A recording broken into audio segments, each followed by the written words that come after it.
Yeah, he's wearing that Siberian special forces armor.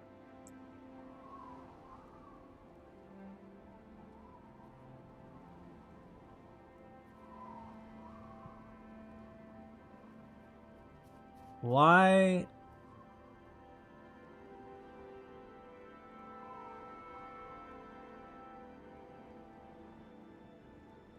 I think we gotta bring Sin closer.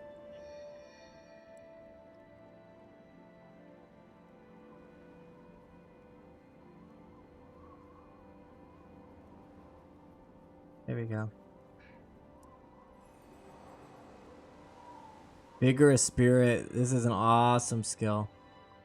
Divine Boom. Whenever you cast a protection spell or Divine Favor spell on an ally, that ally's healed for 36.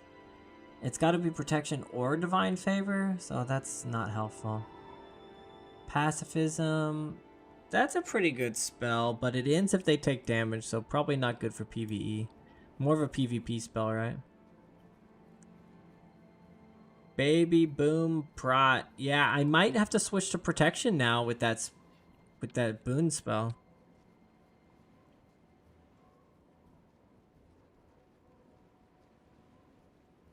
Boon Prot was one of the most broken GVG monks back on release. Oh, I didn't know that. Because it just could heal so much. Why was it so broken?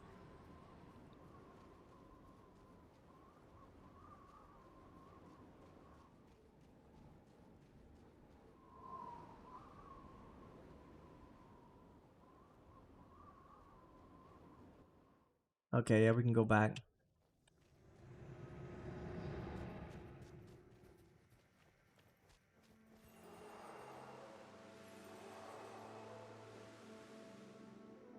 Ooh, look at this. Energy plus 10 while Hex. That's actually quite good.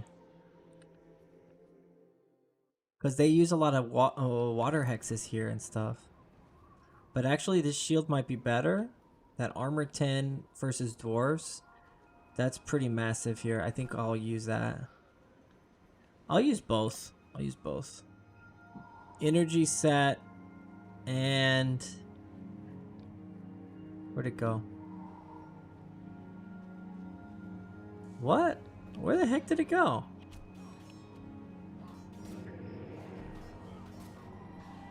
Oh, there it is.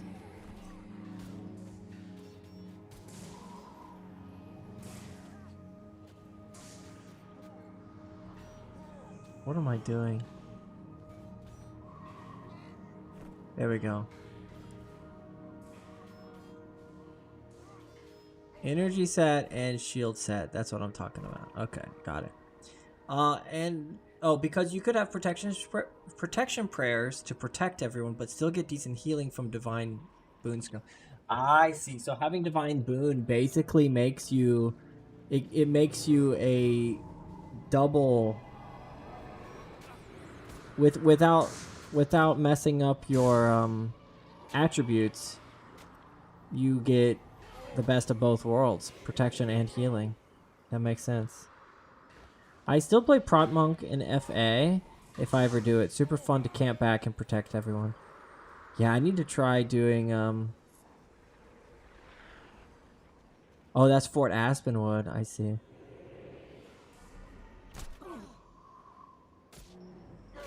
I never did PvP healing. I felt too much pressure. Too much pressure from teammates raging. Where are the heals at? Come on.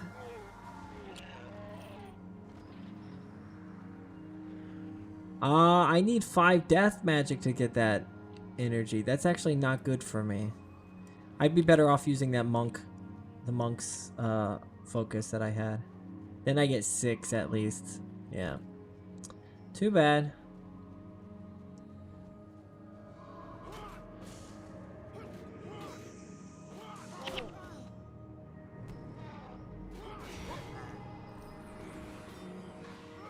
Vigorous Spirit is good for casters and healers. So I can put it on Monk. I can put it on my On multiple characters, actually. That's a good idea. It's got 4-second cooldown. That's freaking broken. That's so good. I could put it on... It lasts 30 seconds.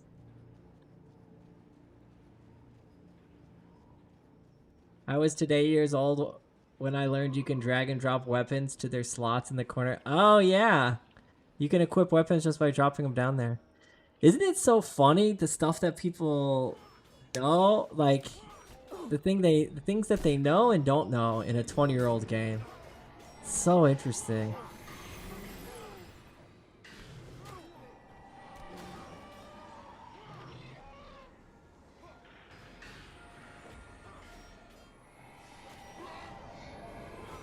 I don't know why I don't have the other weapon slots equipped, though, honestly.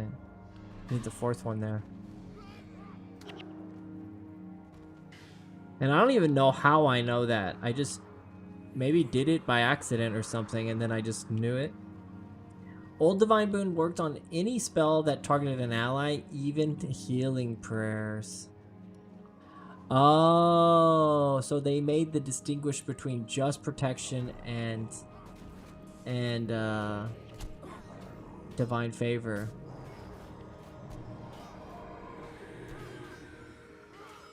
Yeah, I thought the original one was like any spell that targets an ally gets double the bonus of your divine favor. Isn't that the original?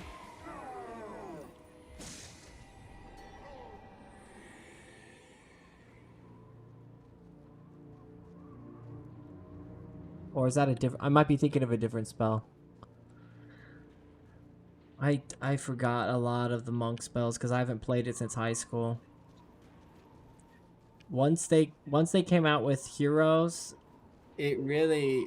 The monk class, like the monk profession as a player profession, was non-existent. You no longer needed one. Just make a hero. And heroes generally can heal pretty dang good.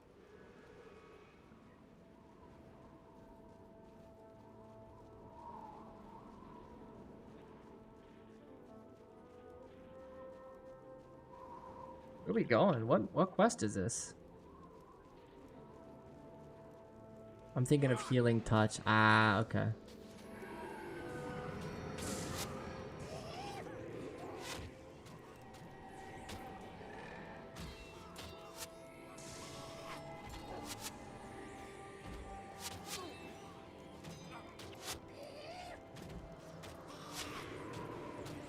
The monks always use it as their self-heal.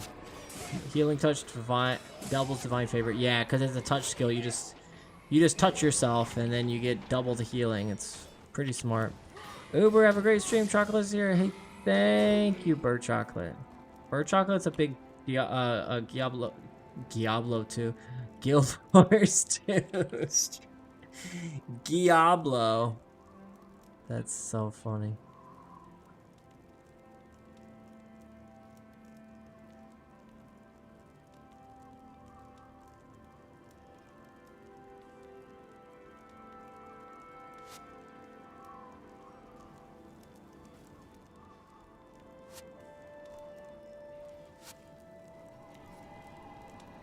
Luckily, heal party can heal the party even if I'm far away. Very good skill. I just came back. What is happening? I just heard you say you touch yourself.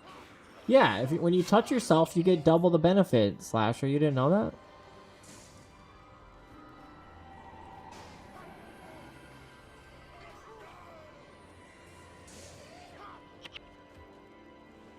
Did I say something wrong?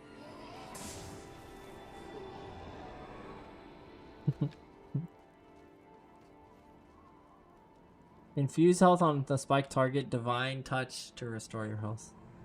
Yeah, infuse health. I remember that one. I always got infuse health mixed up with imbue health. A decent human hero absolutely outclasses hero healers, but hero monks are usually outclassed by necro or crit heroes. Oh yeah.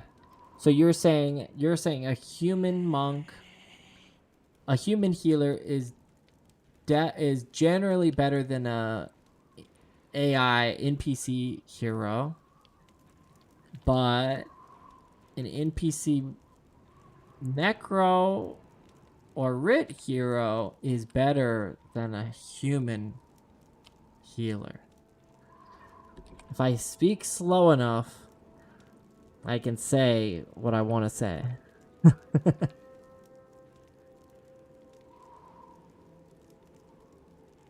Did we finish all?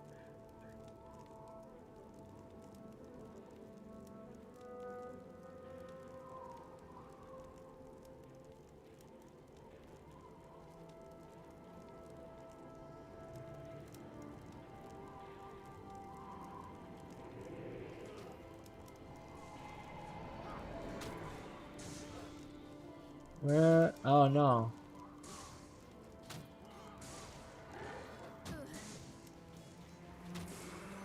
Oh, he just left. He just left me. Well, alright. Alright then. I'm not lucky enough to tune into every stream or catch every video, but I appreciate your commitment to this game and I eagerly await new content from you. Thank you so much, Jack Reaction. That's what I want to hear. That helps me keep going.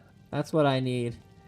That's what I need for that little motivation to keep this channel alive. Thank you, Jack Reaction. AI has faster response time. Players can make judgmental decisions to conserve enemies or energy. Heroes are insane interrupters, though. No human. I know. I feel like if I get a successful interrupt though as a player, it feels awesome. It makes me feel like I'm good at the game.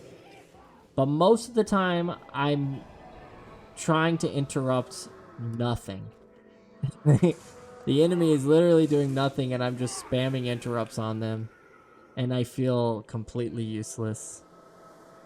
The other thing that you're saying, Malchior, is human healers, especially protection healers, can anticipate danger, whereas AI healers can only react. So yeah, in that sense, if you know what skills the enemy's going to use ahead of time, you can prevent a lot of damage done to your team.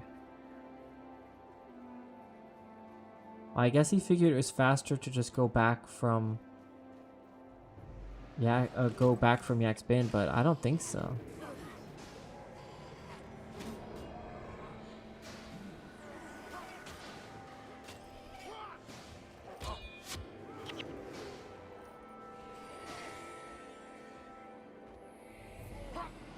I'm just gonna try and keep Vigorous Spirit up on the entire team. I think that'll cover all of our healing needs.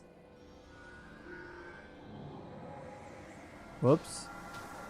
I don't know where the 5 key is. It's after 4, isn't it? Yeah. It's still after 4. They didn't move it.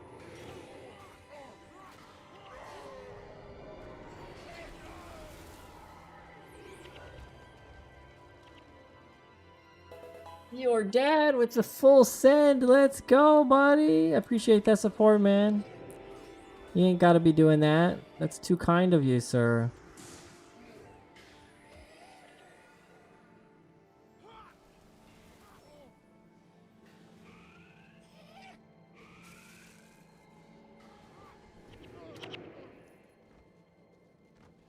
You ain't gotta be doing that, showing that kind of love.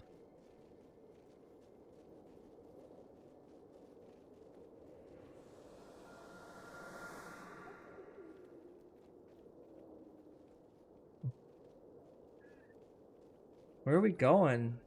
We gotta go that way. Oh, they just want to take out. This is a really tough group that we had trouble with last time.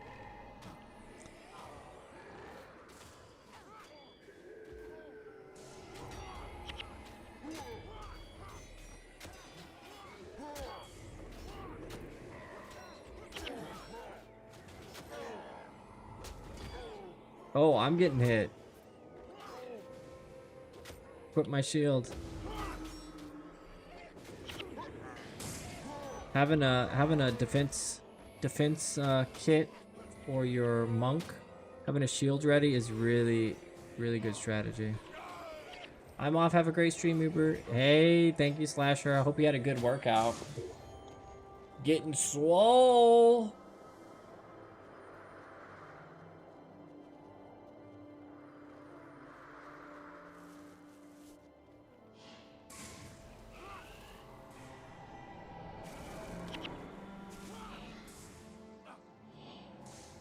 Yeah, and people who do enjoy watching this stream or the shorts that I'm making, if you ever have any ideas about something you want me to cover, that would be very helpful. I do have a lot of shorts written down, like for future ideas that I'm gonna try and do. But I'm sure there's a lot of stuff I'm not thinking of. That would be very cool. And I'm never sure if like new players are appreciating it more or old players coming back to the game. Probably, I'm guessing probably a mixture of both, but what's up, Kiwi?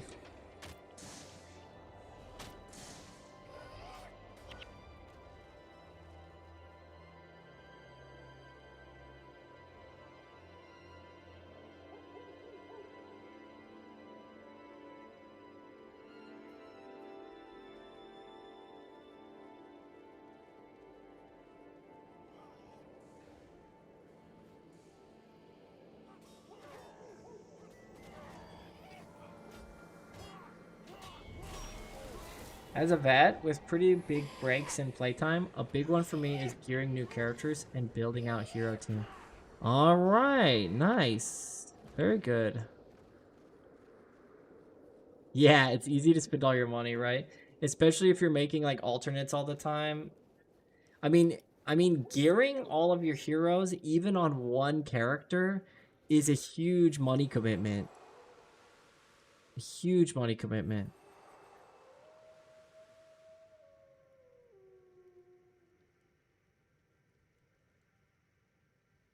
AFK BRB. All right, Chris. My latest shorts that I put, I don't know if you saw it, about getting ectos though.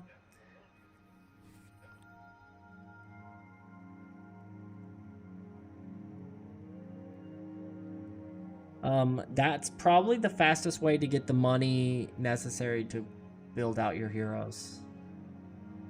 It's probably the fastest because you can get ectos from that. And even if you just have like 15 to 30 ectos, you can build out a lot of your heroes from that. If you have any budget good team builds that aren't Mesmerway or any customized teams that support specific player builds, that would be great for returning in new players.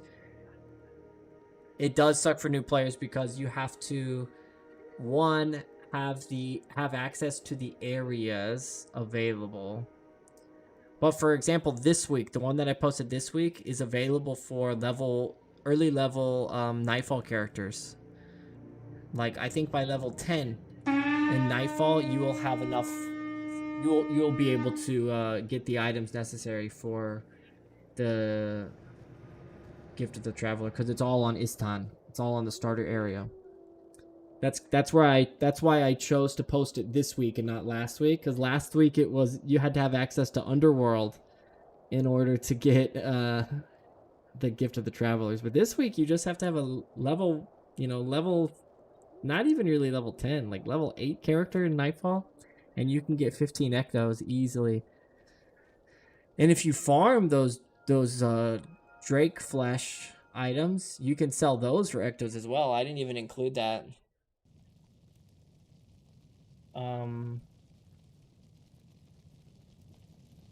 But yeah, budget builds, I got you.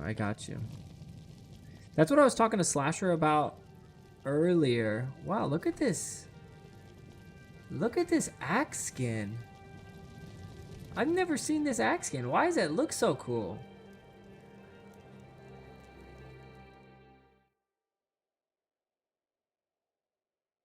Some of these low-level item skins are freaking cool. Look at that thing.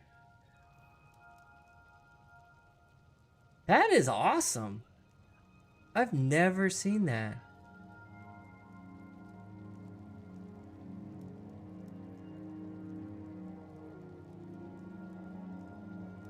But yeah, that's what I was talking to Slasher about before he left.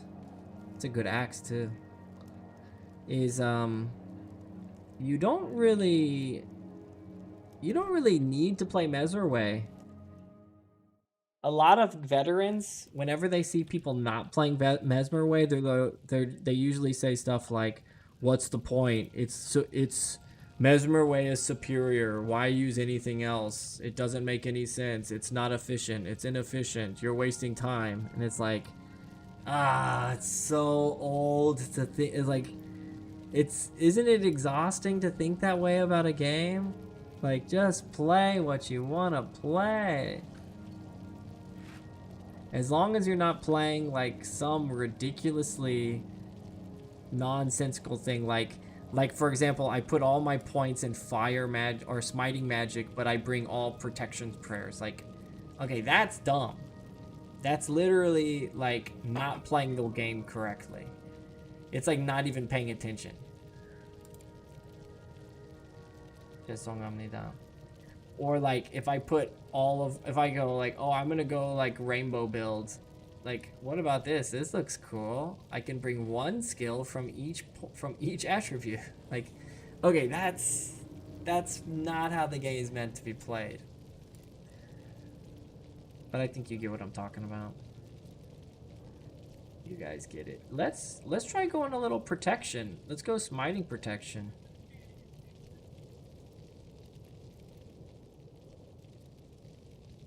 Good, nice twist, some kind of monster. Should ask those people why they are playing video games if it's so inefficient. What's the point? Good counter argument. Yeah. Oh yeah, I understand the meta is better sentiment, but I still like weird cheesy builds. Dude, if you like illusionary weaponry, you're talking to the right guy. I almost exclusively play illusionary weaponry on my Mesmer. Freaking love it. Yeah, thanks for that first time chat, by the way, some kind of monster. You missed it. I started out today's stream playing different illusionary weaponry builds for my Mesmer. So much fun. I might switch back over there and play my main.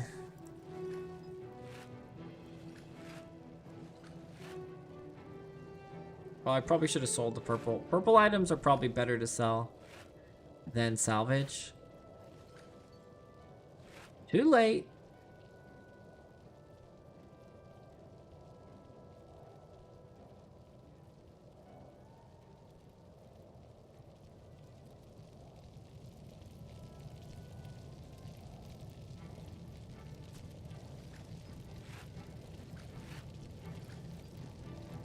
Yeah, it's better to sell the purple. 44 gold, that's pretty good.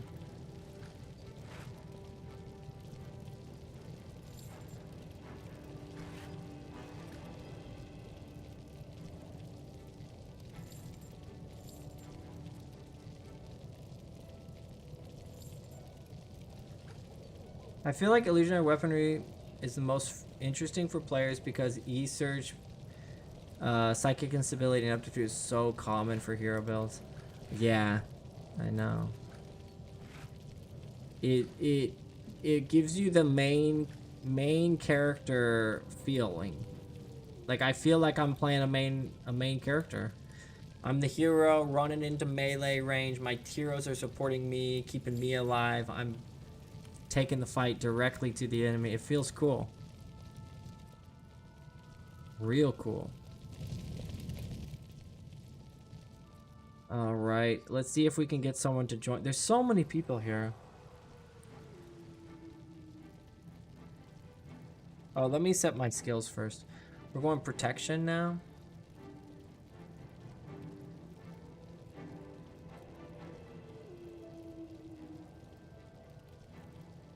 I'll go divine boon.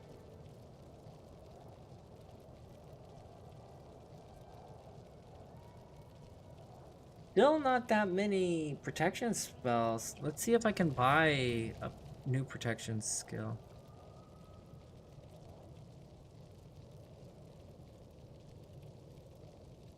No, no new protection spells to buy. That sucks. Oh, Strength of Honor. Strength of Honor is so good early on.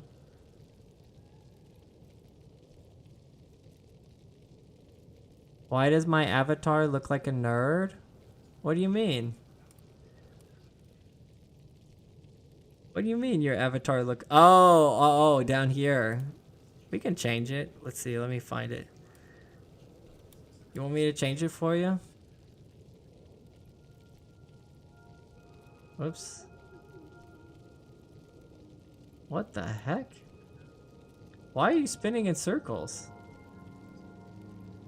What's going on?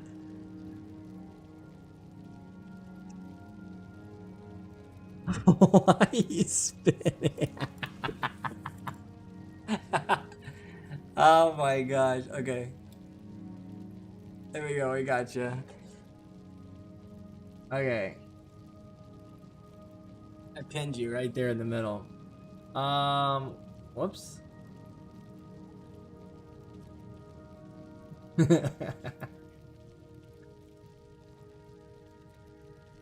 What? Okay, you want to be... What do you want? You don't want to look like a nerd? So we can change it. We can give you... We can make you look cool. Make you look super cool.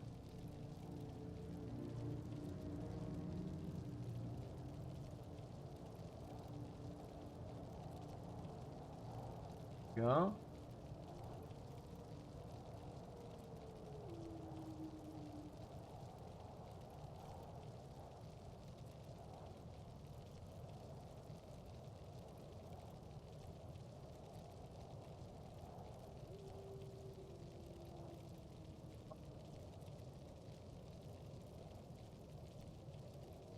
You got the zoomer hair. Let's go with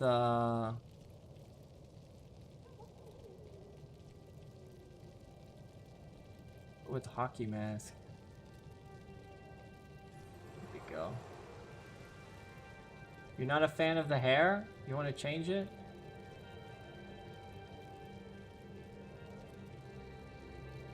There you go. And how about your back? Instead of a cape, you can have some like wings or something. Oh my gosh. Or a jetpack. Here we go. That's pretty sweet. Now fight to the death.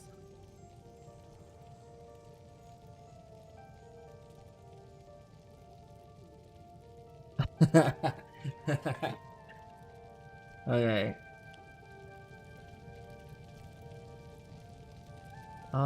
Yeah, I think I will bring... I'm not gonna be too good on energy though if I get this spell.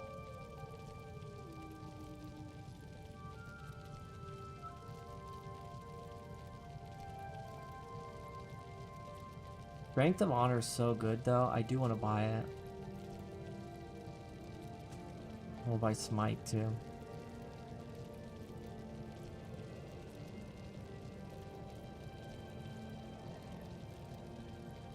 I'm pretty low on energy with this build, but it's not too bad.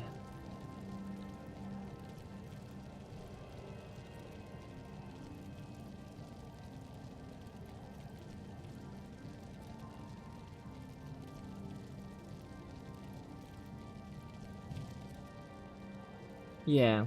I'm thinking, because if I put this on, like, my melee teammates, they're going to be doing some massive damage. 12 extra damage is kind of big for this level. Like, turns every auto attack into an attack skill. Here, I'll be right back. I need to get some water.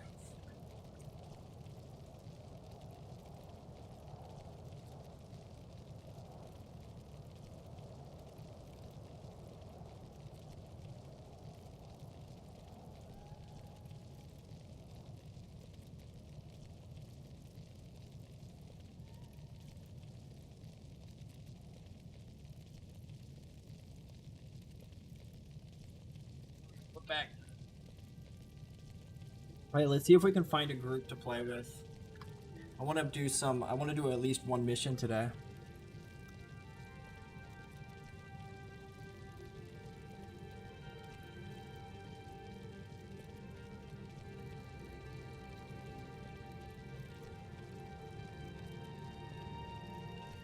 You'll be able to find some people, right? I'm level 11. I'm almost level 12.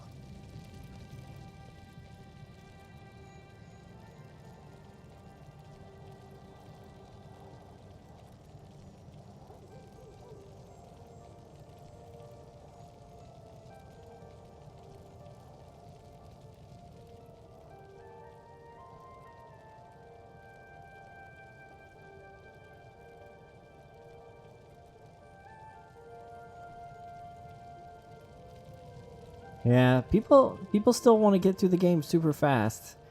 So they're like bringing in level 20. He's bringing heroes for me. It's like, eh. I get it. Beauty calls. Thanks for streaming. Catch you on another one. Have a great day. Thank you so much for popping in, Jack Reaction. Appreciate it. Appreciate you sending some kind messages.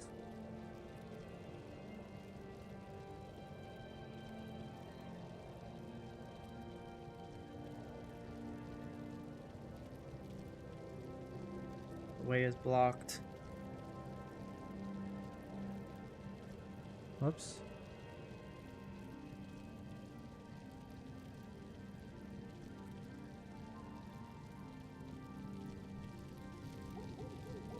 I don't want to play I don't want to play solo with this character.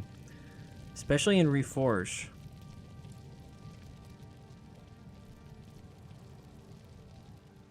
We need some human players.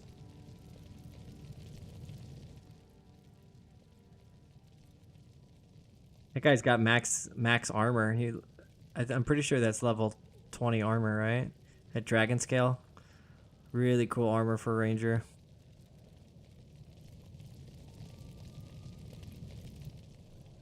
Come on. There's so many people here. Let's go.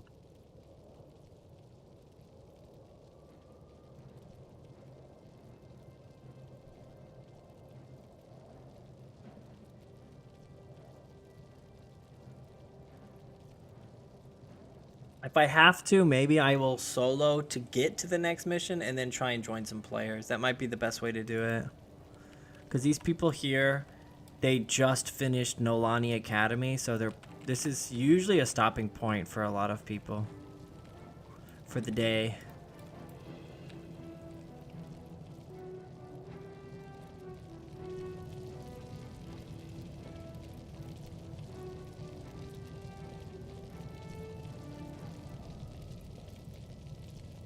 And I feel like the party search, they need to add a kind of server-wide, like, global search where you can see everyone who's looking to do content, no matter what outpost you're in. I think that would be really awesome. Just use Henchman Uzoth? I know. I might have to just to get to the next area. Yeah, let's do it.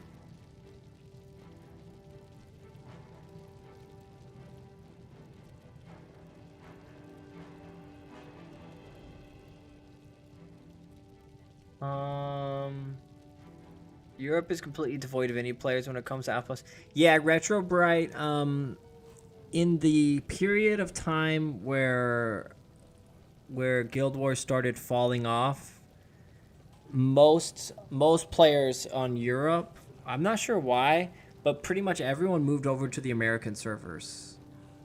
So even the European players, I have no idea why, but yeah, that's what happens.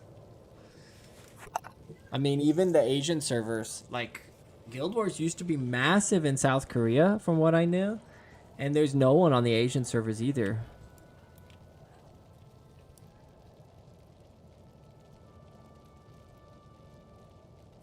All right. I'm gonna work on buffing up my fighter. Actually, yeah.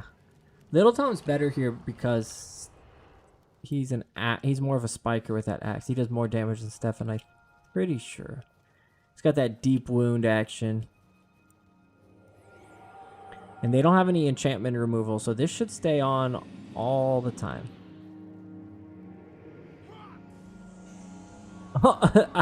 They immediately stripped my enchantment. I said they don't have any enchantment removal. Immediately my enchantment gets removed. That's so stupid. Calling me a liar, Stone Summit? That's funny. So let's see. Yeah, look at that healing. That's crazy.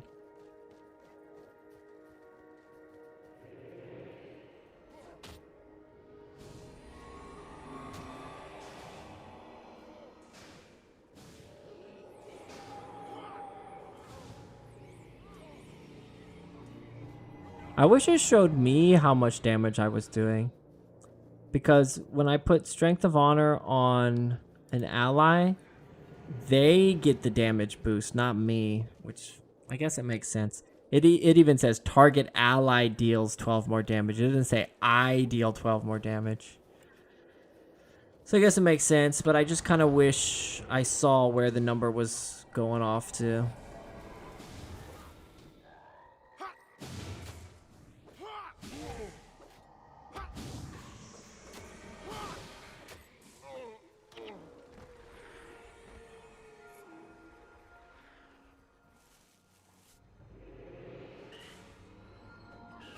Whoa. What's up, Solar Revelation?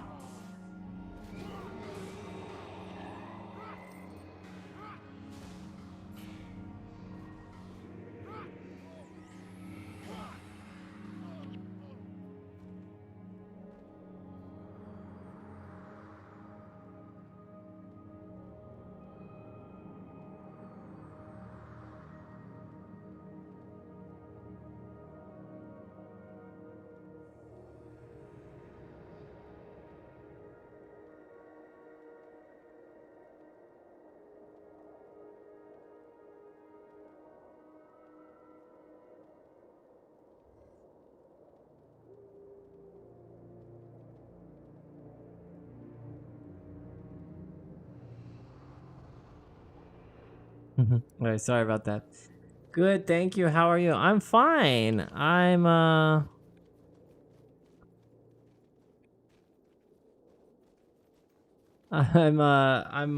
going to the next mission area, hoping to find some new players.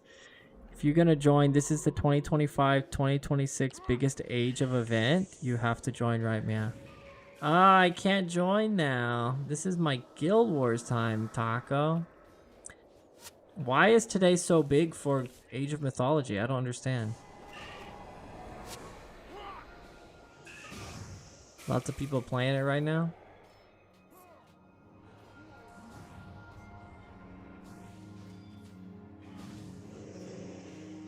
Oh, Fufutos, you're coming in 5. Let's go.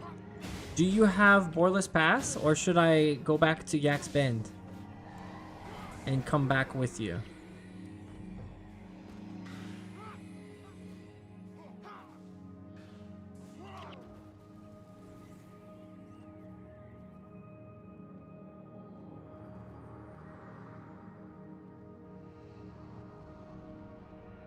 I don't mind going back for you. Getting some XP anyway.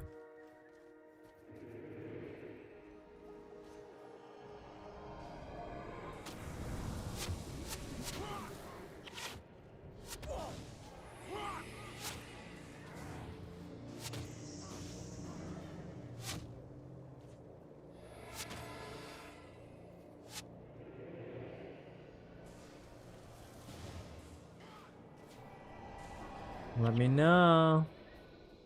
I mean, I guess even if I get there, I could just come back for you. So I'll go to Boarless Pass either way, maybe.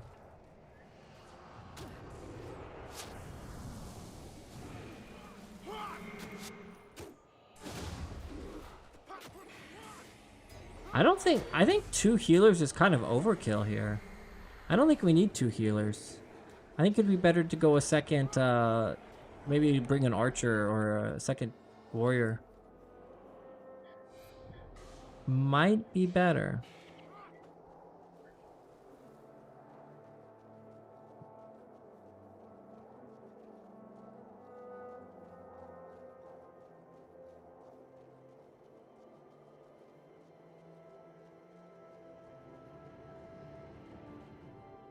Boardless pass. This is a really fun mission, actually. As I yawn into the microphone. Sorry about that, guys.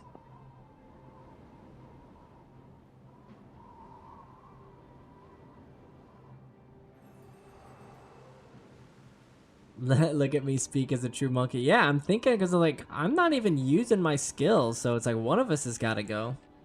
I guess I could just go full smite if I want to bring a healer. That could be better.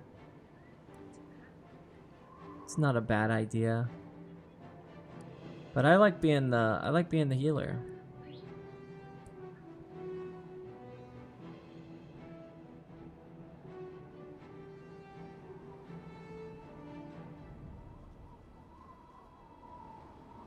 Need more protection spells though. That's what I need. Or I need another smite skill that can be cast on an ally. Because no attribute doesn't get any benefit from Divine Boon, actually. Healing Breeze is okay for PvE. Yeah, it is. It's not bad. The problem is... it's a healing spell. That's the problem. Thank you, Patrick. You're very kind.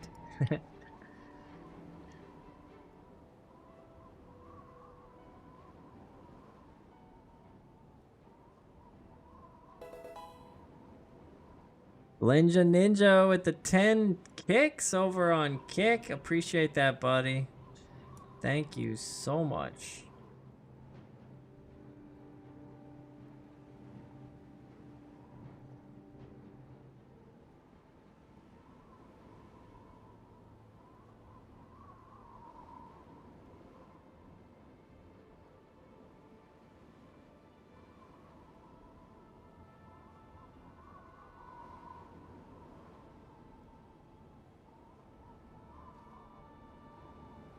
Oh, nice. He's here. Okay, he does have Boardless Pass.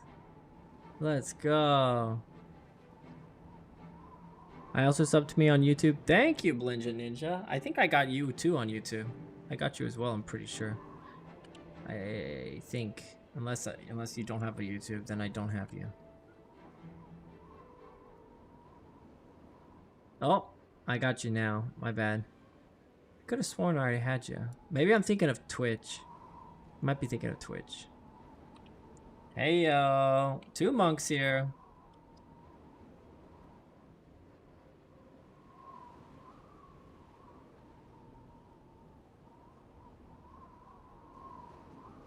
Probably I'm on everything.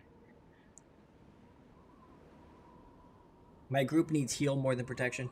Well, that's the beauty of Divine Boon there, Uzov. Did you see this skill?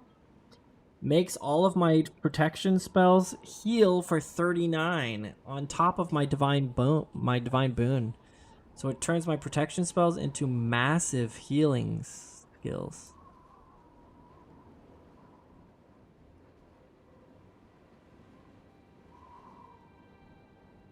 Now it has. What has?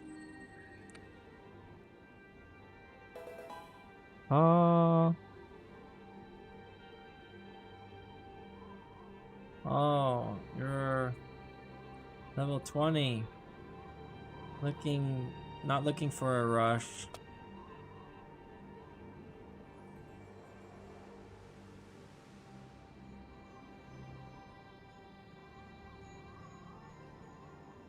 Sure, send me your bill.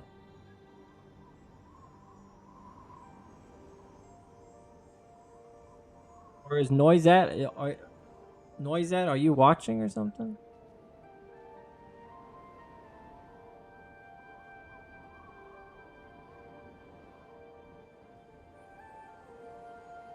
Gator, what's up, Gator?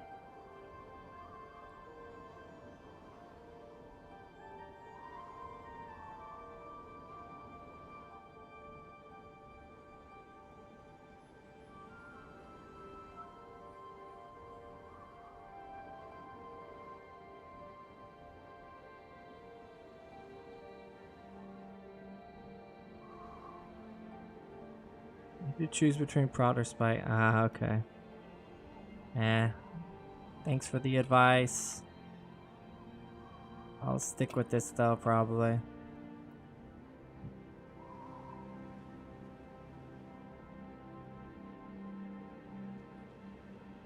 Smite demos. What's up, Guildwars Mod? Everyone trying to drop in my or give me their builds. That's fine.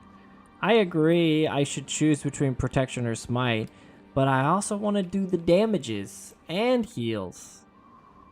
Why are there so many level 20s here?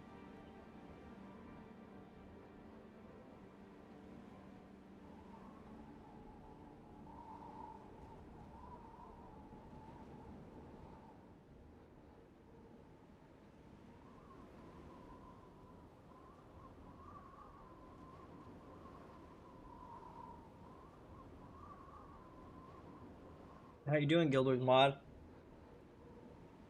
How's your how far is your you said you got a level 13 character already.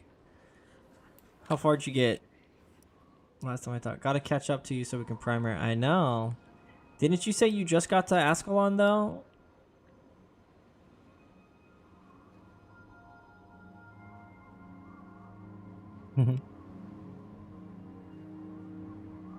Your ruins of Samaria. That's Sirmia. You're just like 2 missions behind me. You can catch up. I appreciate the high level players like dropping in and trying to help the low level players. I feel like it's better to just let them play. And then if someone asks you for help, you know, offer it. Or yeah. Hey yo. Also, there's a high chance that the low level players that you're seeing in game are actually not new players. Hey, what's up, Cade? You just joined my stream? Let's go. Yeah. 14 is probably the correct level for this area. Maybe slightly over leveled. But yeah, I think between like 10 and 14 is probably good here.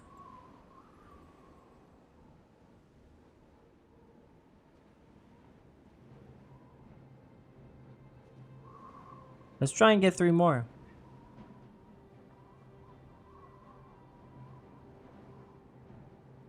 But if it's just us 3, then that's cool too. Look at that. Getting stream sniped.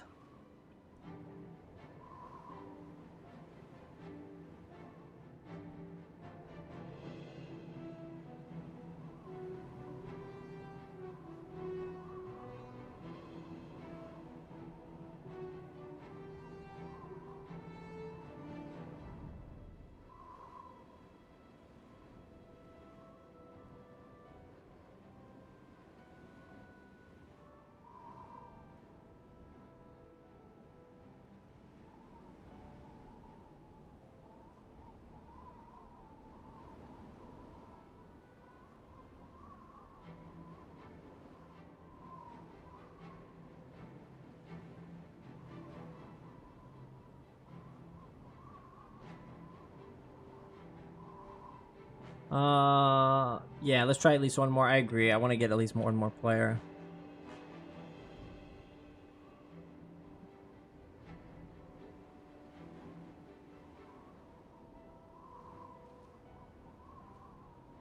Some AFK people. But they're all like level 20. Taco Extreme should join us. Light the beacons mission. Yeah, I think that's this one, right? Boreless Pass. Yeah. We have to light the beacons. Open the gate. Is that this one? I think that's this one.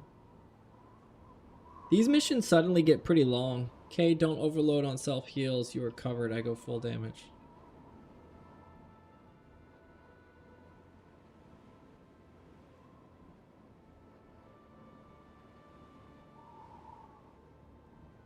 Yeah, we should be good with both of us healing and smiting.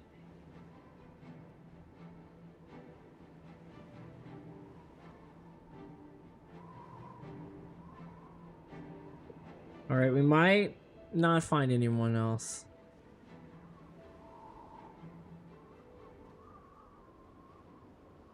Earth is cool.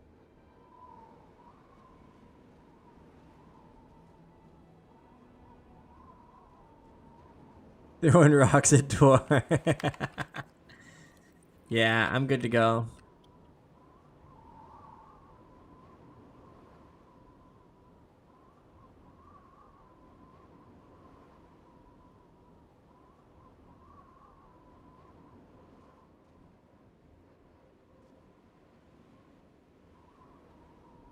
Ready?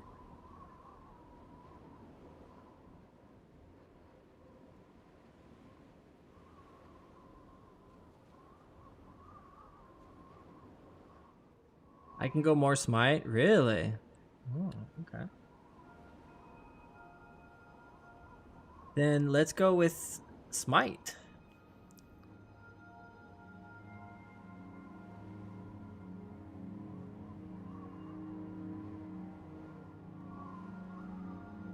Not me. I just bought one. Oh wait, actually I could actually. Actually I could use one. I just bought the Divine Favor helmet. Let's go. Nice.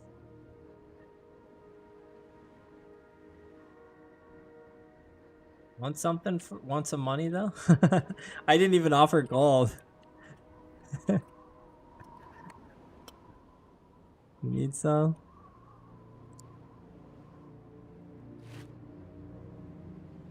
You're good? Okay. I didn't even think about it. Alright, I'll go like full smite then.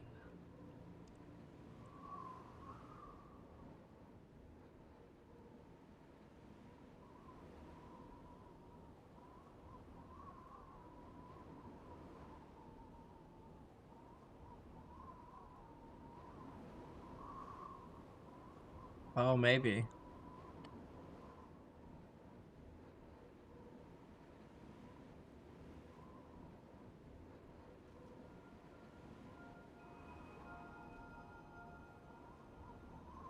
They rejected me.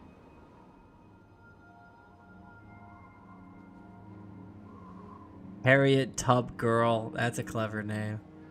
Oh, we get some. There's some new people coming in.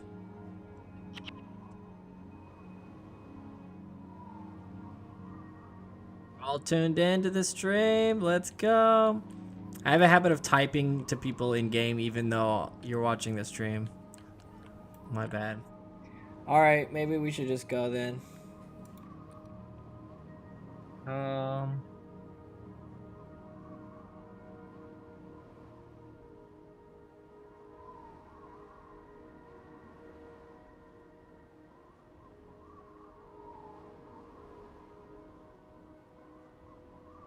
Yeah, I'll go ahead and just use that.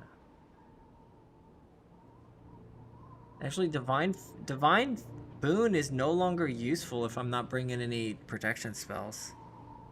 So I could drop that, and I could just bring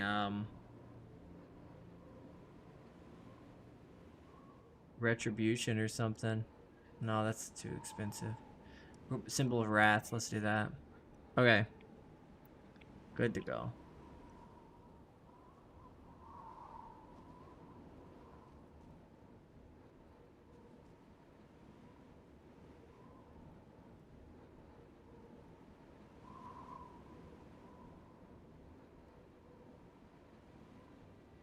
Yeah, it looks like there's some more people running around.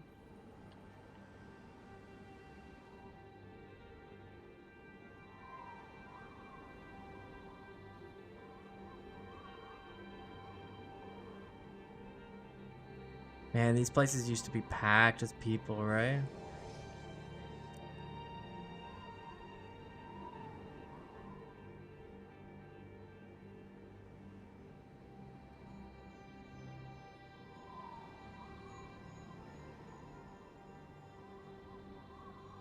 Man, everyone's rejecting.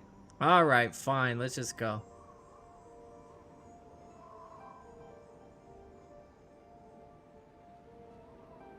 Yeah, we're pretty behind.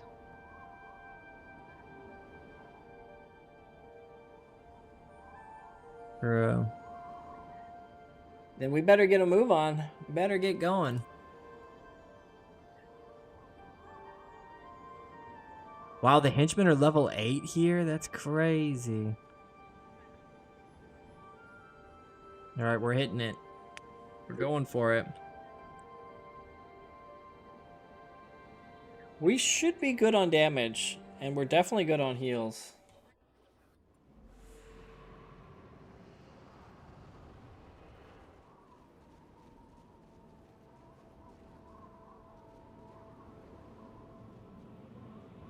Oh my gosh, yeah. The first time I did this, or the last time I did this mission, I totally missed this very first beacon.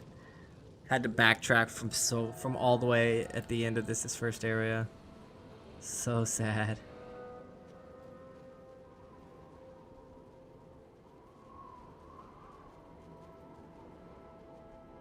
I don't want to... We probably shouldn't over aggro here, but I think we're okay. They're only level 8. Holy crap, what was that damage? They just blew up. Oh my gosh. Yeah, these guys are actually really low level, aren't they? Remember this one, Solar? Yeah, it's a good one. Trying to remember the bonus, though. Can't really remember the bonus.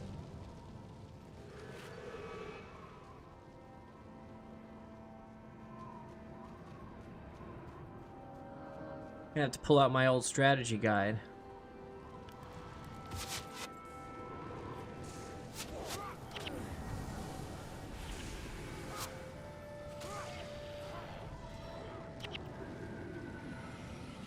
You know the bonus? I'm sure I do too, but I can't think of it off the top of my head. Is this... It's either the dragon or the drake, or... Oh, it is the drake? Okay. I couldn't remember if it was the drake or if it was where we have to, like, rescue someone.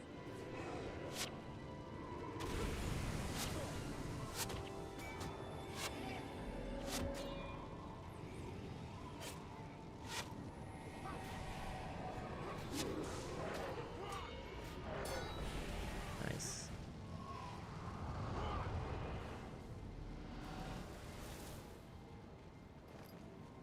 I just got to Kryta, but I wanted some co-op. Oh, nice. I know, man. The co-op is great. Even if you've already done the content, just playing with other people is so fun. Is that XP counter a toolbox or a Reforged feature? Oh, that's a good question. I think it's a Reforged feature. Maybe not. It might be a counter. Or it might be a Guild Wars toolbox. I don't know. I do not know. How do I check it? Let me... if it is a toolbox, I should be able to check down here.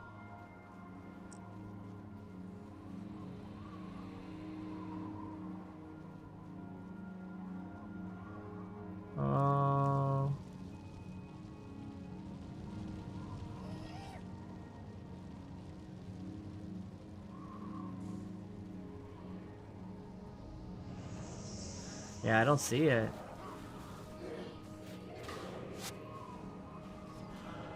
I might have over aggroed here.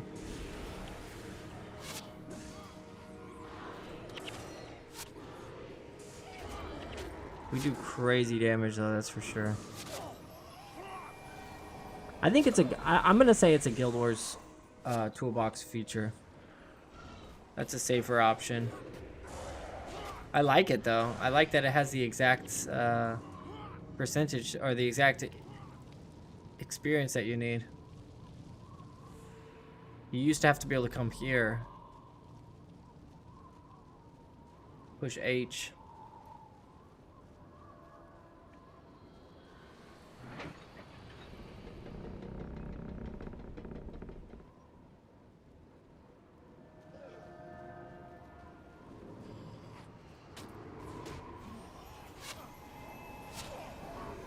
I think at this low level, smite skills, there needs to be more AoE other than Symbol of Wrath.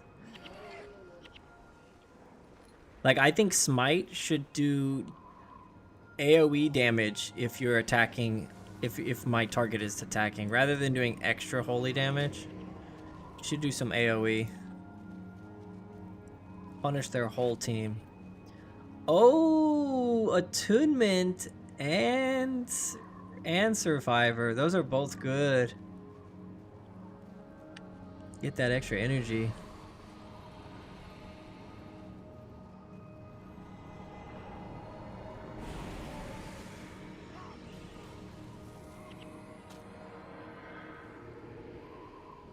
Poor Tom, he can't even get to the enemies before they're destroyed. He's not even getting a single hit off. So we have a dead party member and I've got a dead skill here with Strength of Honor. I probably should have just brought an archer. Got a Prodigy insignia drop in pre. But you're a Mesmer, so I'm sure you're using it, right? Or did you decide to sell it? Because that's like 6K or something. It's worth even more these days? Gosh. Yeah, everyone's running Mesmer way like crazy. Oh. I assumed you were Mesmer because of your name.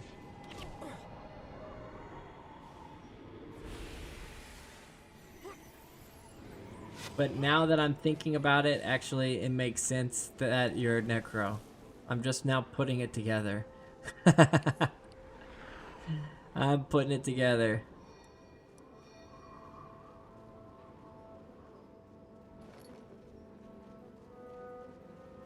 Boosh. So I think we have to go south to do the bonus coming up, right?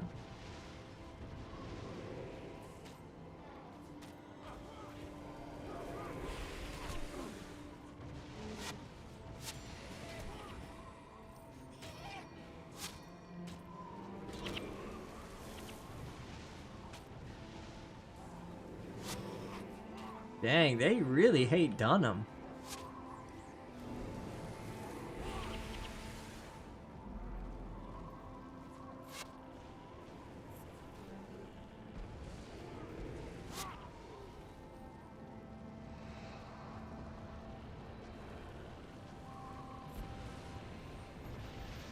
Hey, what's up, Bon Bon? Is this Ocarina of Time?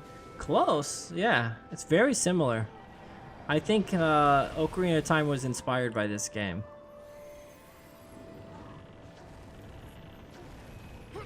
Taka was in here earlier asking for you, Bon Bon. Wondering where you were. What's up, Ronaldo?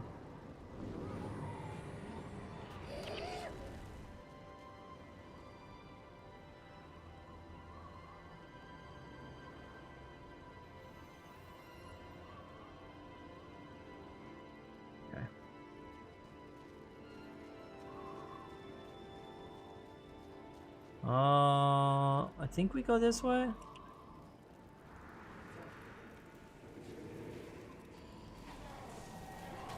What are you up to, Bon Bon? You doing some practicing? Why are they attacking Dunham so much? I don't get it.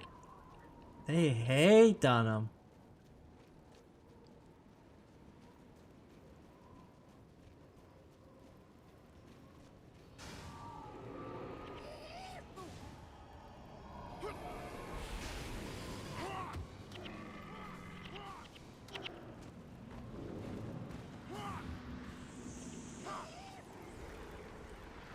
Yeah, you're doing some huge damage with that Earth attunement, or the Earth attribute.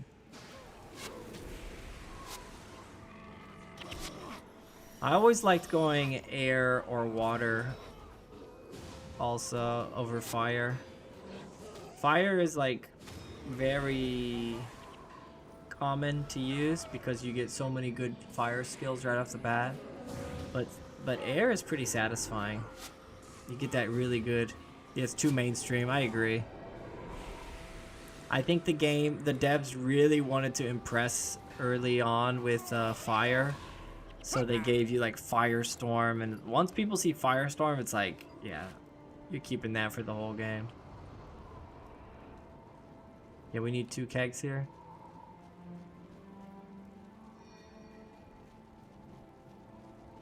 Yes, sir.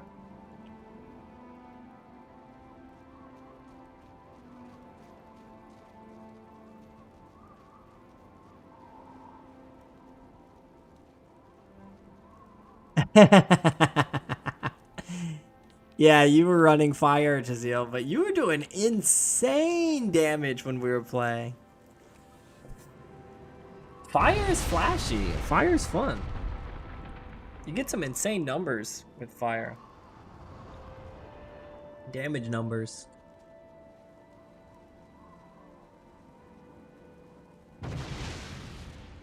Nice. I will run air when I get further in prophecies. Armor ignoring is great. Yeah, you get that chain when you get chain lightning. It's really satisfying.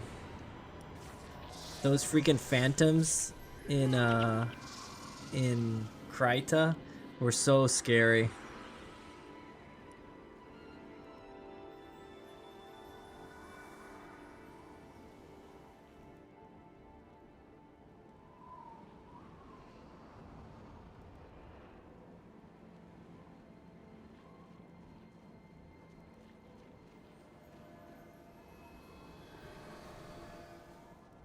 I do like Mind Burn. Mind Burn is very tempting to run whenever I run Elementalist. Mind Burn is fun.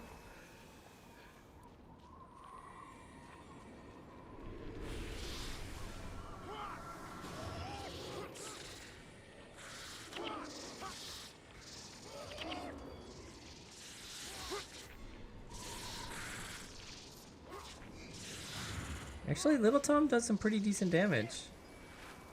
She's up to over 3k now.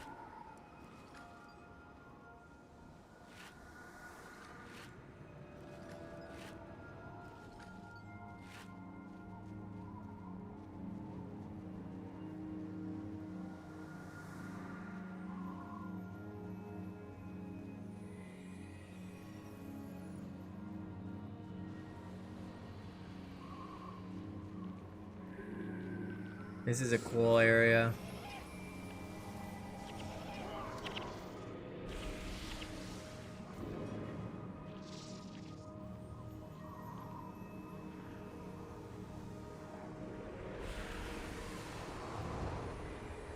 I shouldn't have started with that. I need to wait till they start attacking before I use Smite. What's up, Dean? Yeah, level 12, let's go. Oh yeah. So I just got back to played Fissure of Woe. Nice. Fissure of Woe was a ton of fun. I still need to do that one again.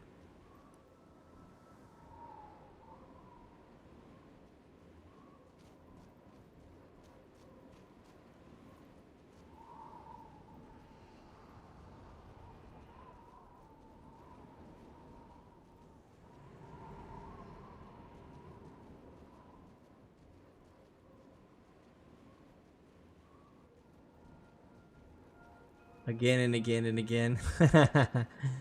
It's fun. What's up with all these monks? I know. I think a lot of the the returning players like me who wanted to start over, I think a lot of us decided to go monk because we anticipated that there would be a shortage of monks. With just so many monks running around. What's up, K-Fangs? That was my thought process. Is like, okay, I want to play with players, so I'm gonna play with a class that with a profession that will most likely be able to play with other players.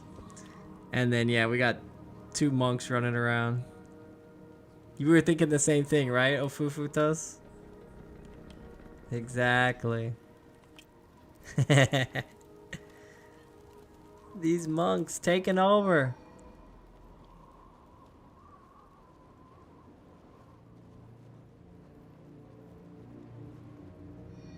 I mean, even Cade. We're playing with Cade here. I bet you Cade decided to go monk because he thought, oh, maybe I'll have to do healing as an elementalist. It's like, nope. There's plenty of monks running around.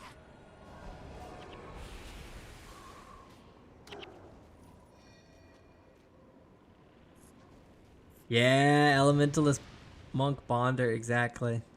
You were planning a healing build, see? I knew it. I knew it.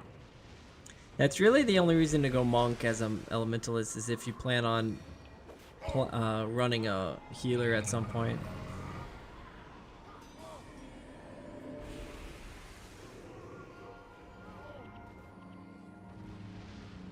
The elementalist bonder builds, they can pretty much only be played by players, right? I never see the emo bonder hero build. I think that one has to be a player. I might be wrong, but I've never tried it on a hero. Heroes aren't great at energy management. Yeah, they spam the permanent, the maintained enchantments. They like to spam them. Bonder's bad at lower levels. Yeah, not quite enough energy renewal there. Energy management.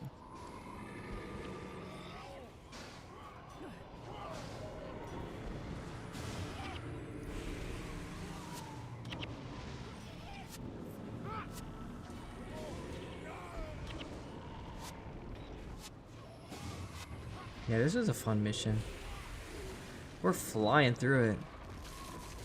You're gonna jump on the support train? Nice. I think if I were to play factions, if I make a faction character, which I might do, I might play through factions as a on this account after I finish prophecies. I was thinking about making a ritualist. I never really played ritualist that much. I made a ritualist right when factions came out, but I didn't really stick with it. I decided to go assassin instead. Assassin was just too cool.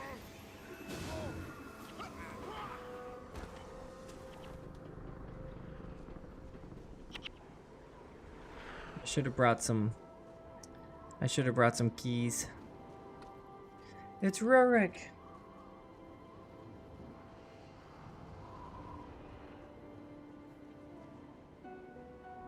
I'm gonna bring this guy over to factions when I'm done in prophecies, so we'll have to wait. On Maitland. When the Stone Summit attacked. Good thing we arrived when we did. Well, if you're bringing yours over to factions, maybe I will bring my monk over. There is still much work to do. Well, we need to safely through Borless Pass. We need to team up. But now I must go back and lead our people to Grubel's Gulch.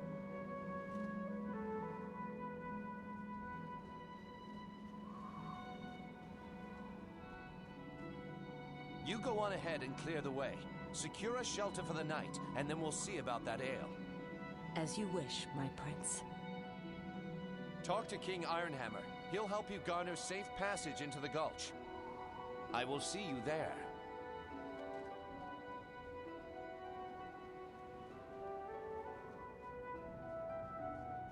The good dwarfs of Deldramore thank you for your help. We do what we can to honor the old alliances. Then the Deldramore dwarfs. I didn't realize Jalis Ironhammer appears this early. I forgot. For passage through the mountains has been granted. Take this enchanted torch and light the beacon. I thought it was more of outside Google's Gulch. after My brother, Crystal Desert. Breknar Ironhammer will open the gate for you once he sees the arcane flame. Your people will be safe in the gulch for the night. Thank you, King Ironhammer.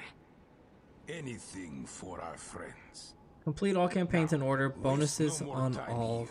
Night will be upon Only you, use and your skills people unlocked will on freeze each, in the and an cold extra without caveat for shelter. me is I have to get Follow max me to the armor gate. on each campaign. I'm letting myself have one storage panel for weapons mats, but not taking any from others or money, etc. So you mean you're gonna get max armor on prophecies, and then take your character over to factions, and then you have to get max armor again on factions? That's gonna get expensive. They set up a lot of stuff in this first run over the Shiver Peaks. Yeah, they do. You're right. Shigzi? Schwangzi? I got a level 14, which is an Ellie. Oh, nice. Are you going to switch over to your level 14 Ellie then, Ofufutos? Shigzi. Okay, gotcha. Thank you for the corrections. Factions for armor and back to prophecies for missions. Yep. That's a very classic way of doing it.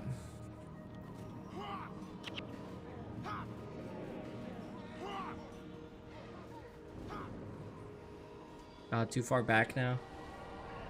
I was told $9.99 this Korean guy would level my Guild Wars for me. Did I come to the right place? What's up, Jammin'? Oh, you're Cade. What's up, Shigsy? I was wondering who you were. So you just haven't commented on stream yet until now. I'm doing well, man. Playing some Guild Wars. It's Guild Wars Sunday.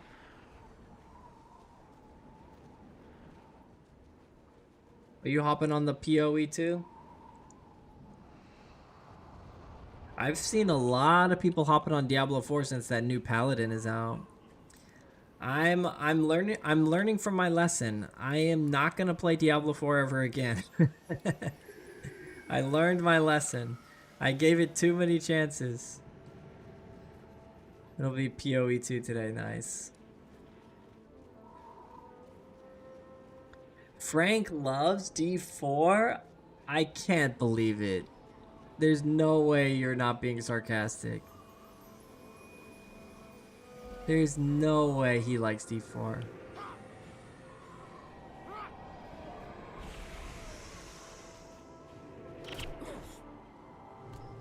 Ooh, nice gold.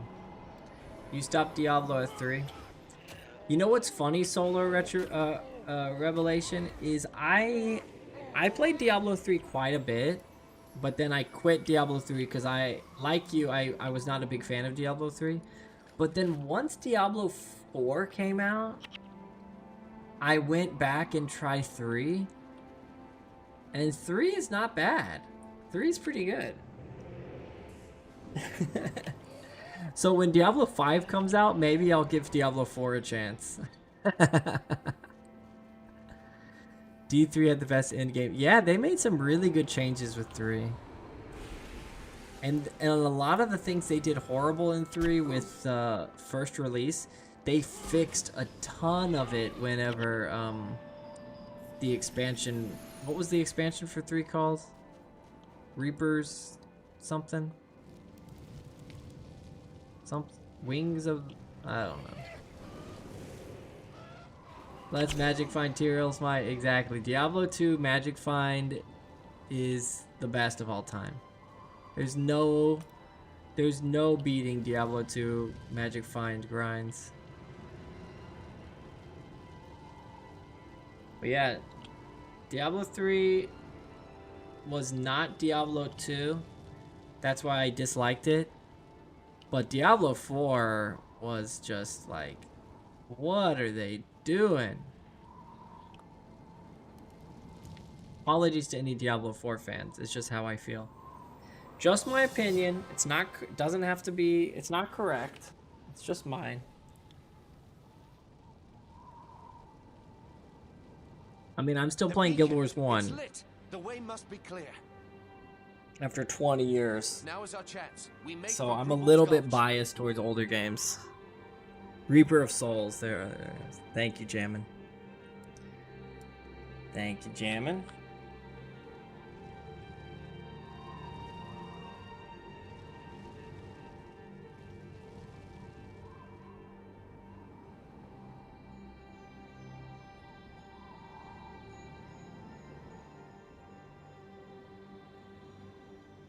Materials might looks very nice on Barb. Yeah. Such a rare item though. The fighting has All they had to stopped. do is They must add have some had too maps and much change the ale graphics. No, Would have worked much better. that was no brawl. Character development and I could was lazy in swear I heard D3. the shouts of men. What would men be doing on Shiverpeak? I do not know. Yeah. These are strange days. Sir, the beacon has been lit.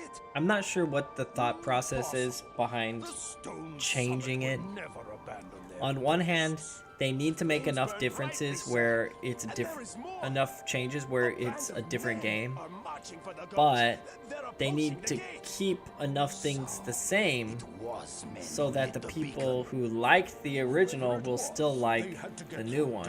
And it's a really tough balance, honestly. Any enemy of the stone John summit is a Cena friend retired of today. Daramor. No, I don't watch Open the WWE. gate.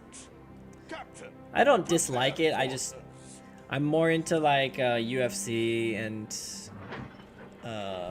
jiu-jitsu and some I am Bresnar karate Iron, combat is pretty good too. Lord of Boxing. Grugel's Gulch. The thing that I hate the most about D4 is the open world BS and having to play with others. I'm a big time solo player and I hate farming for boss items, spawning the boss. I'm leading Then the these whole refugees on the freaking map ship. shows up to Who help wish to cross kill your borderless boss. paths into the human More kingdom like of Kryta. take their share of the drops, and they Well then, farmed Rurik of nothing. Ascalon, Ah, welcome to I see. Grugel's Gulch.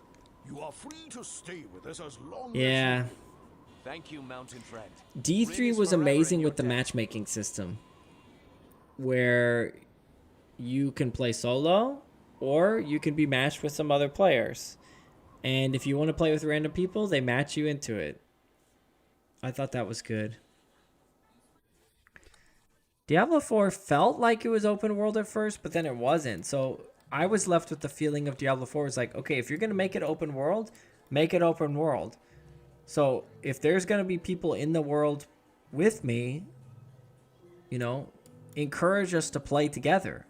Kind of like how Diablo 2 works. I love the Diablo 2 system where if you're in the same lobby together, you're playing together. You're in the group. Oh, I didn't mean, dang it. Whatever.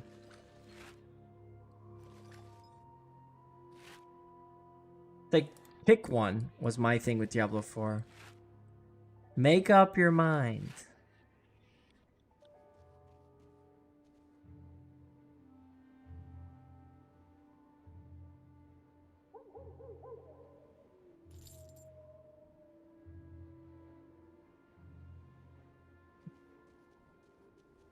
Blizzard totally lost me except Hearthstone. Hearthstone is very successful. Yeah, I'll give them that. Are we doing this one? 5-10 minutes? Alrighty. Are we planning on doing this mission though?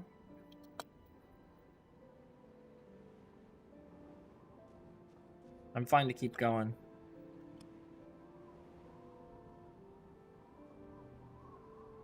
Sweet. Hearthstone is very fun, but man, I've spent some money on that. I know. That's the reason why I stopped Hearthstone. Is because I found myself spending. It's like I can't be spending money on this. Going to start Guild Wars 2 when Guild Wars 3 comes out? Yeah, maybe Shigsy. Maybe I'm gonna do that.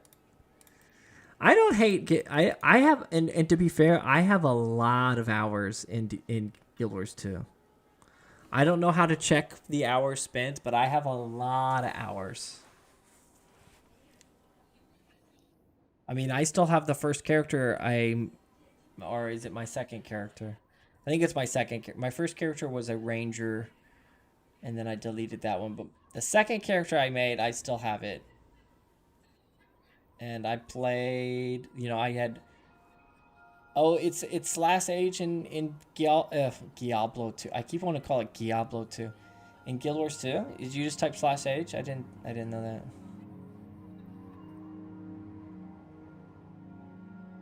Frank said Guild Wars 2 is crap compared to Guild Wars 1, so I'm playing 1 first and may never buy 2. It's just, yeah, we've been over this conversation a ton, Jam. They're just different games. They're totally different games with the same lore. But yeah, I've got tons of hours into. I spent plenty of time in it.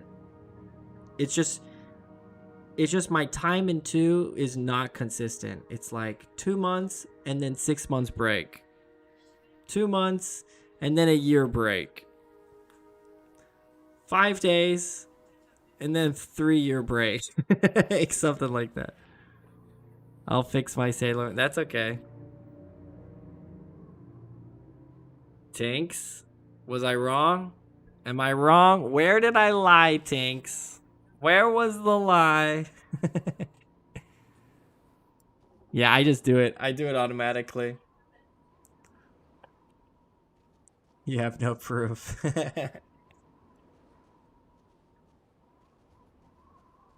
No, to be fair, you said you started an Iron Man run, Tinks. I was proud of you for that. Try to grab a player or two while we're waiting. Okay.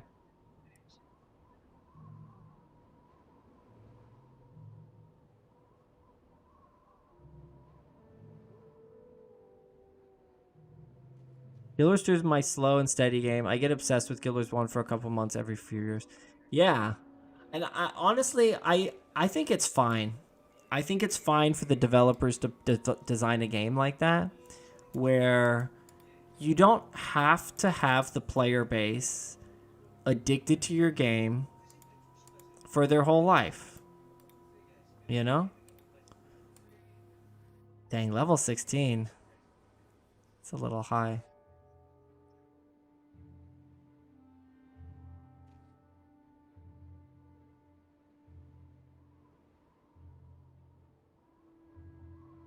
Oh.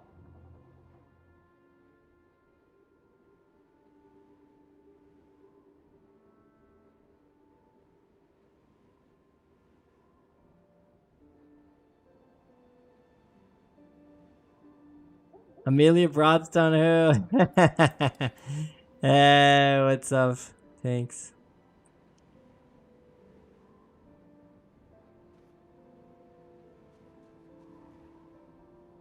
Level 20? Okay.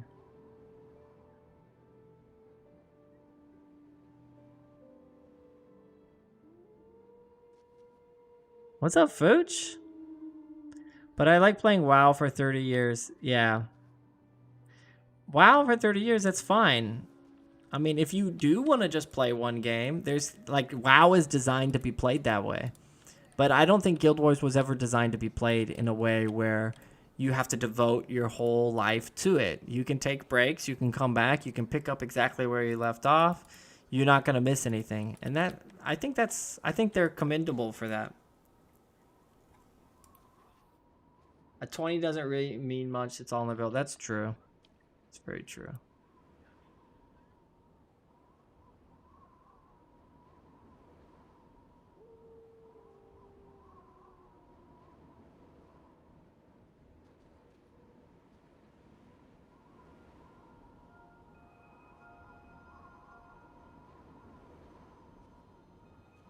How you doing, Fooch?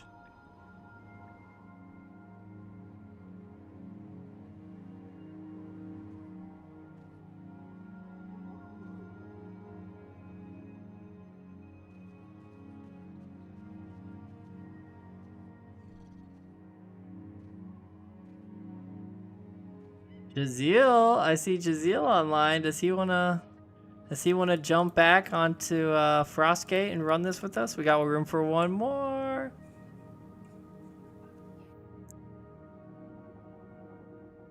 I don't have anything low to join, sadly. I know. Sorry, man.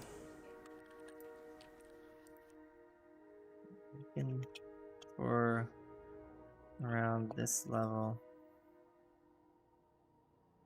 Not wanting to get power rushed.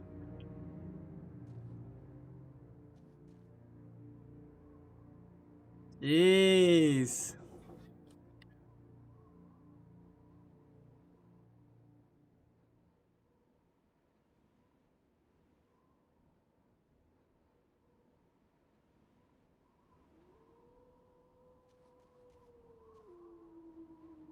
It's for the offer. You don't find anyone outcome, but just questing. Okay, yeah, I don't want to peel you away from questing. You do you.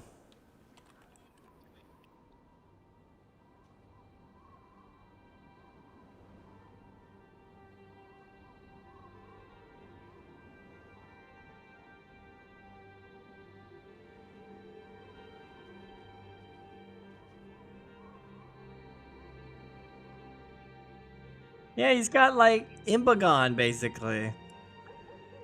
Come on. Whatever though.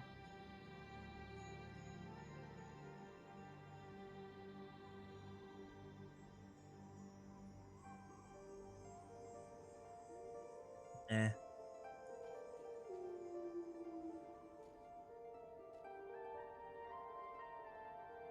Exactly. It's freaking Imbagon, I know.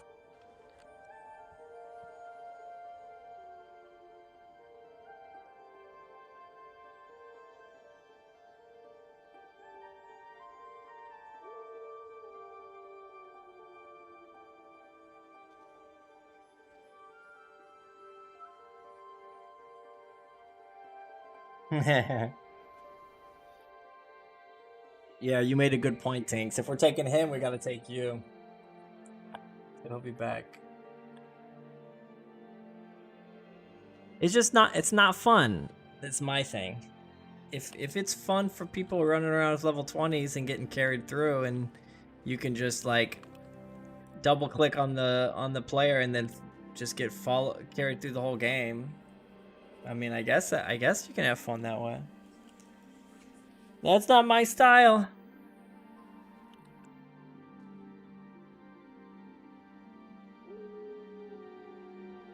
Oh, let's go Tinkles. Wait, is that the same Tinkles? Is that yours? Yeah. Nice. Warrior Paragon, come on.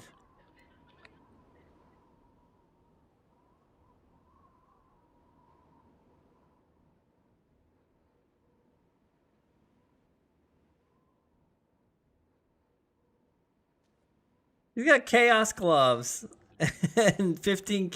He's got the Elite Kurzik. Come on. Ah, I'm sorry, man.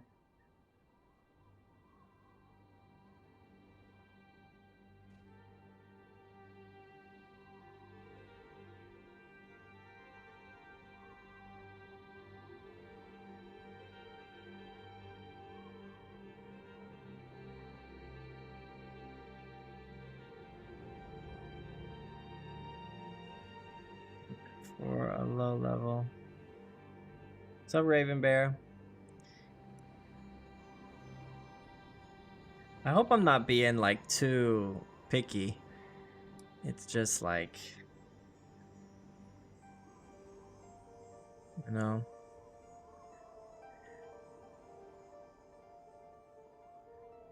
Doesn't go, it goes against my philosophy of playing.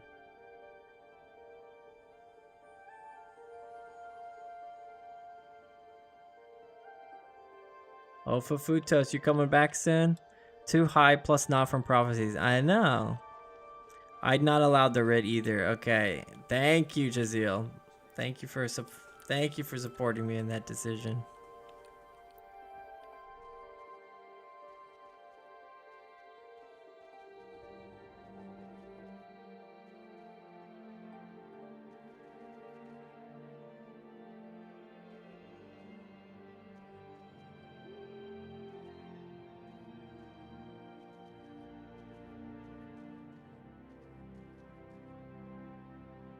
I'm trying to kill time for Ofafutos to come back. Nice. Nice. Oh, I just noticed that that's a Rit. I thought it was a Ranger, actually. I didn't notice the Rit.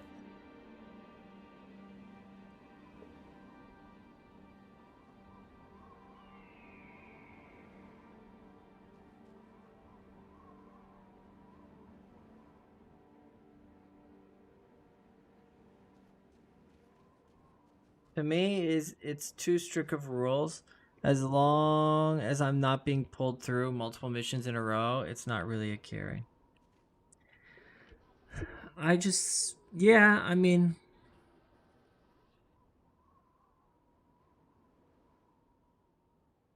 it is there. It's a difference between just someone helping, and if if I don't have to push any buttons, and I still can get through the game, that's too easy for me. That's a carry. And if he was playing with an Imbagon, I could literally not touch my keyboard and go AFK and it'd get through the mission. Granted, I could probably do that here too, but it would still be at least a little bit of effort.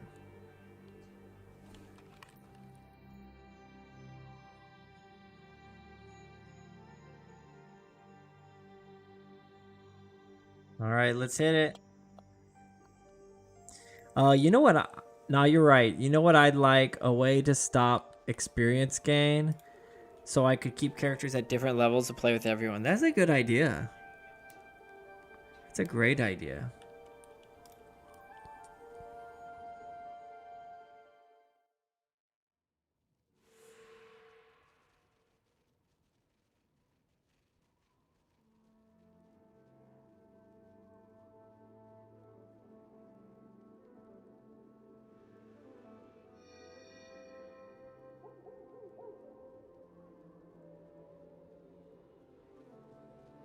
All right. Can always nerf yourself. Low level armor, multiple +3s, points, and useless attributes, etc. That's a good point. Yeah, just nerf. Oh, I have a useless skill. I don't have any melee weapon. Crap. I got a dead skill. I thought we had a melee character. Well, it looks like I nerfed myself a little bit. If I pick up an axe, then I can start meleeing stuff. Or a sword or something.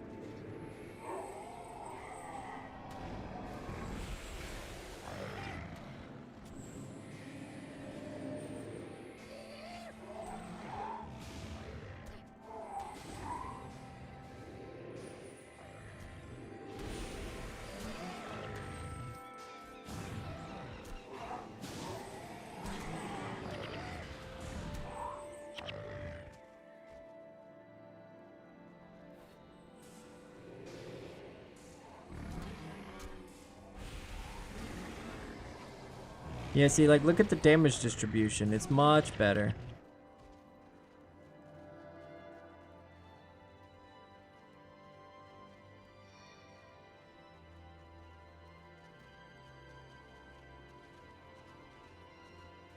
Yeah, it's a good point, Tinks. Like, but low-level Tanakai Temple doesn't exist. You're level 20 by that point.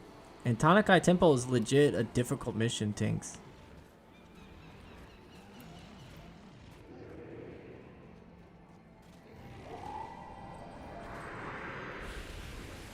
You've been to Tanakai Temple before level 20? Why? Why? I think you should be level 20 by Canning Center, no?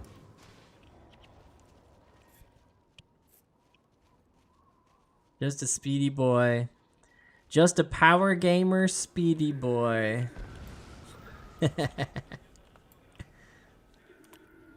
Like, even the fire imp is like easy mode, but it's fine.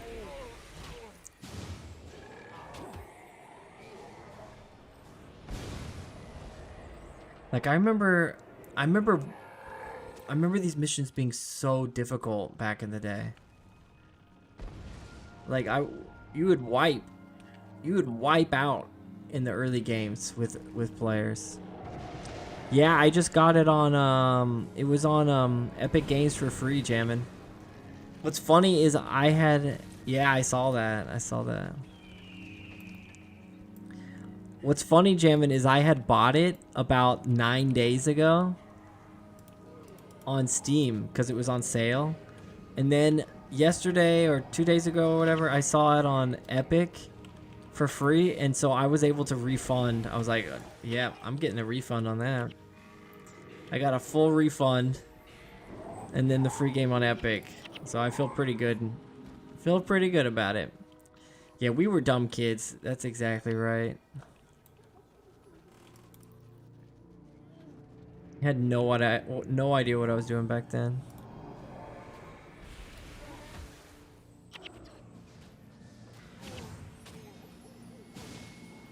Just a high school kid playing a ranger with Firestorm on the skill bar.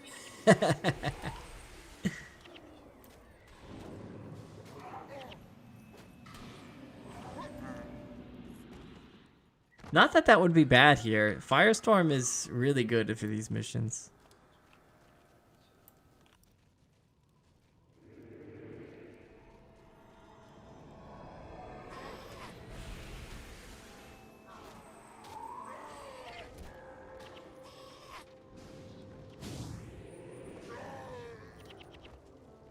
Nice. Did I pick up any sword or anything? Not yet.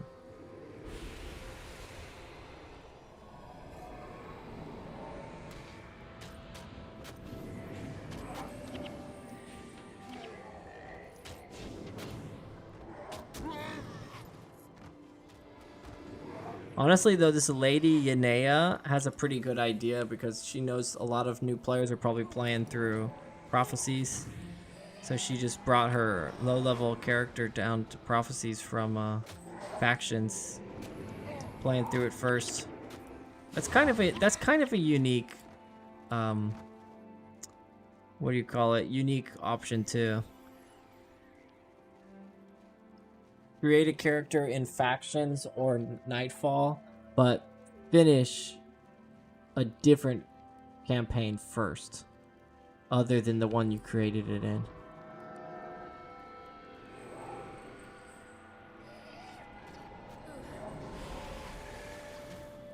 Then that's a pretty big nerf because actually you miss out on the attribute quest, don't you?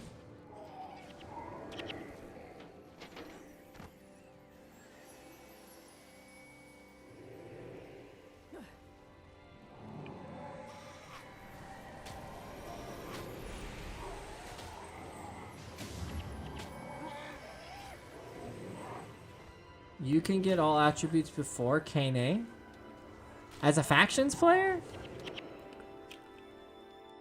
I thought you have to do Senji's Quarter or whatever. Nightfall is Sunspear points, so not missed. Factions attribute quests. If you don't do extra quests, just missions, you would be here around level 8 or 10, making it harder. Really? Hey, appreciate that, Savage. I know you get the attribute quests in, I know there's at least one.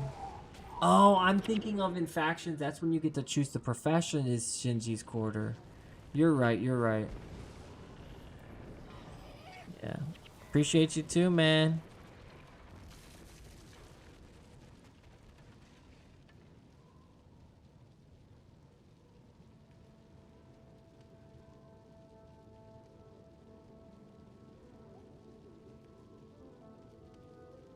Flat bow, I don't need that.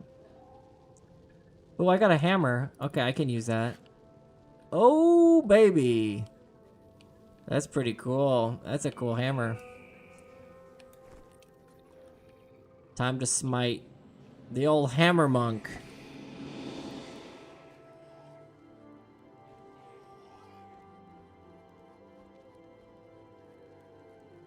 I knew I should have gone warrior than secondary instead of mesmer.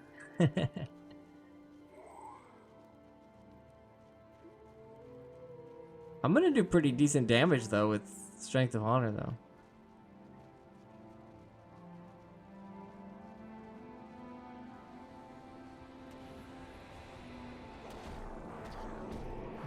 Let's do it.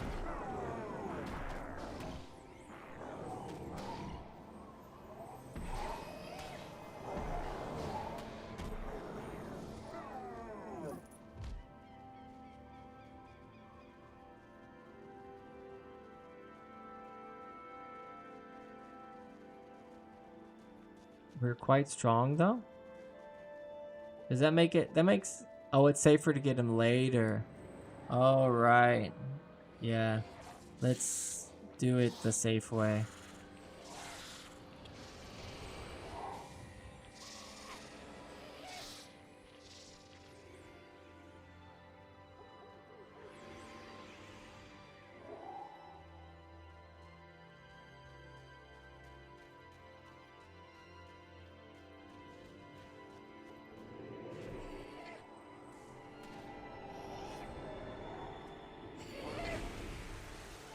Dang. Smite does some crazy damage.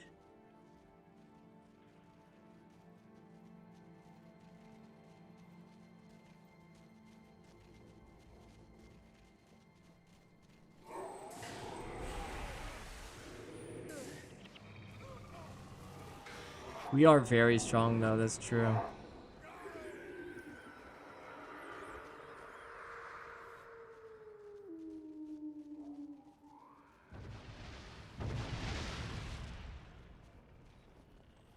Yeah, I wiped on this area so many times. Even on my last Mesmer playthrough, it took me like three tries because I was doing only with henchmen. No, did I play? No, I played with humans there, but we were all like super low level.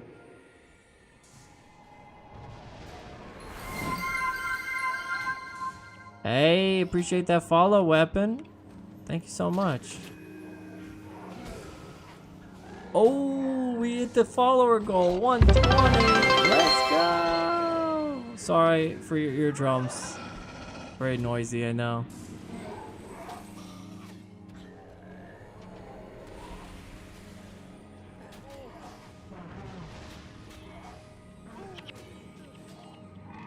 Oh yeah. 120 over on the purple Twitch side.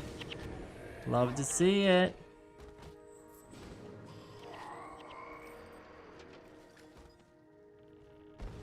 I thought I picked the purple up.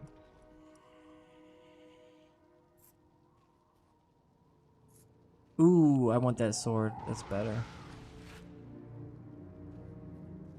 Even though it's highly salvageable.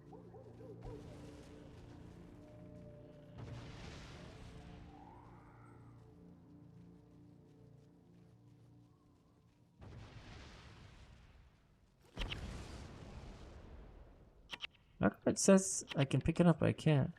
No problem. Working on recovering my old account. Just heard about Reforged release. Yeah, good luck with recovering it. Apparently, you need to have your email address. You need to know a character from your account. And I just heard you have to have your CD key, original CD keys, but I think if you have enough of the other information, they might help you out with that. I was able to get my information back without the CD key, so I hope that's not some new addition that they've put in to help them save them from doing too much work. Hey, thanks, Fooch. Appreciate that. Hope you're having a great Sunday, man.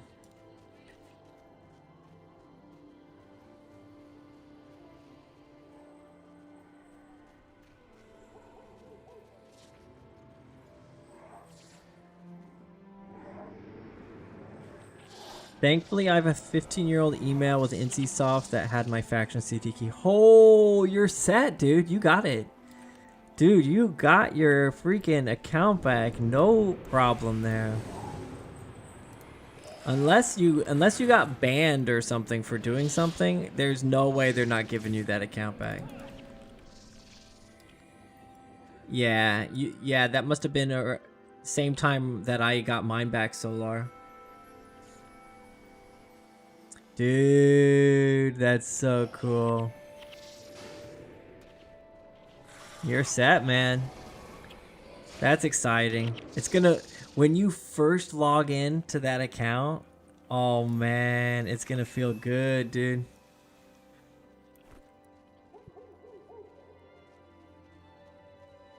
It's gonna feel real good. You're gonna see those old characters. I will have 15 plus years of birthday presents. Exactly. You're gonna have like 1,000 birthday presents to go through. Scamp! Dude, your stream this morning was so fun. Scamp was playing through Nightfall with a Derv healer. It was awesome. You had 20s for all classes. Yeah, that's gonna be fun, man. That's gonna be real fun. Dude, I'm glad you're enjoying it, dude. There's nothing better than seeing a new player who's experiencing stuff for the first time truly enjoying this game. I think it's freaking awesome to see. Oh, I'm playing with Tinkles, Scamp. He was in your chat earlier today. Or it was yesterday. It was last night for you guys, but... I like, give me back my account, you thieves, you scammers, and like, are you? You? Take it back. Yeah, exactly. As long as you're you can take it back.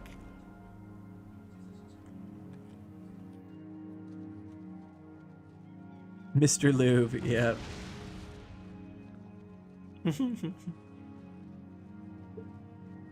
It's what it's all about, man. Thank you, Fooch.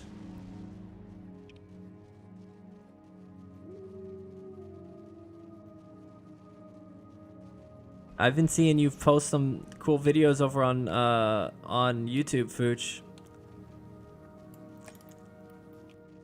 I was happy to see my undead Kunavang is still worth a lot now. Yeah, I don't know if I have that one. Is he bugged? Okay. Sometimes he gets bugged here.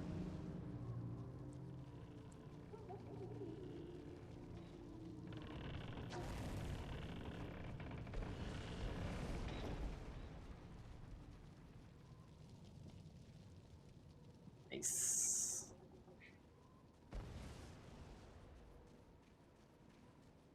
What do you think about Monk Warriors, Tinkles?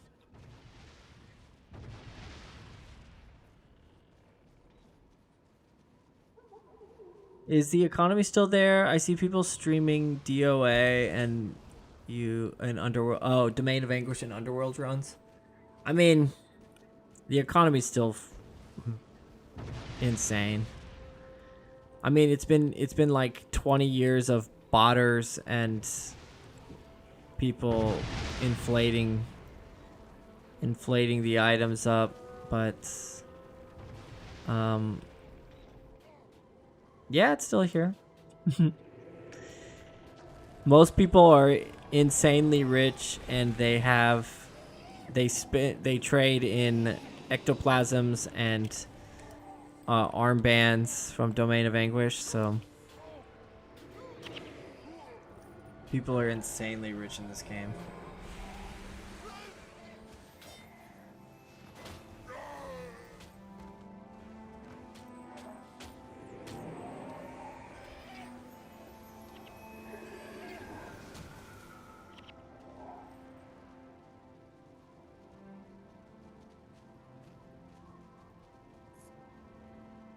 Yeah, good point.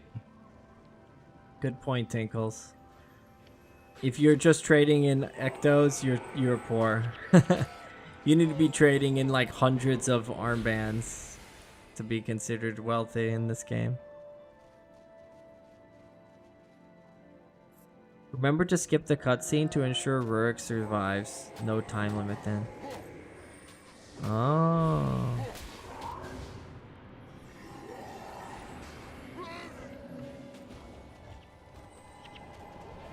Warrior monks exist in real life, so we accept them. Oh, that's a good point.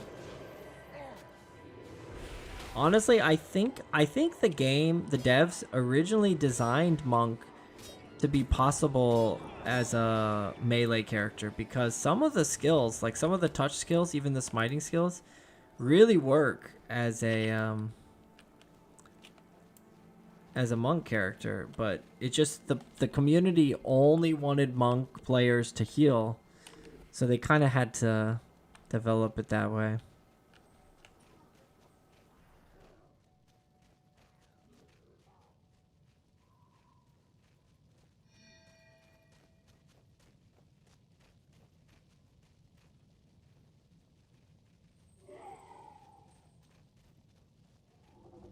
The PvE only monk elite is a touch skill. Works well with the divine favor hammer.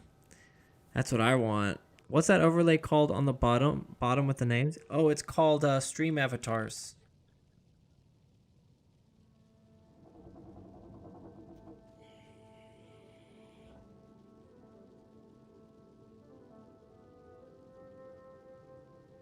Yeah, I love them. They're so fun.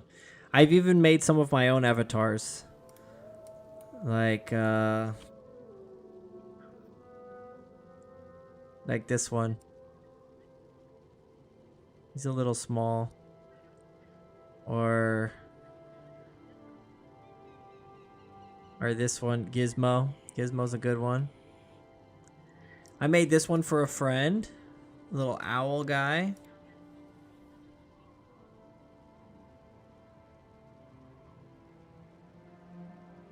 I like my mascot. The good thing is, if you have what you need, you don't need money. That's why I like doing off-meta stuff. I don't want to use stuff the way people expect it to. Exactly. That's why I got so pumped with you of the way you were playing Scamp, because that's what makes Guild Wars so fun, is playing however the heck you want. I miss the arenas in Guild versus Guild. I would spend hours. Hey, Weapon, the random arenas are alive and well, man. They are alive.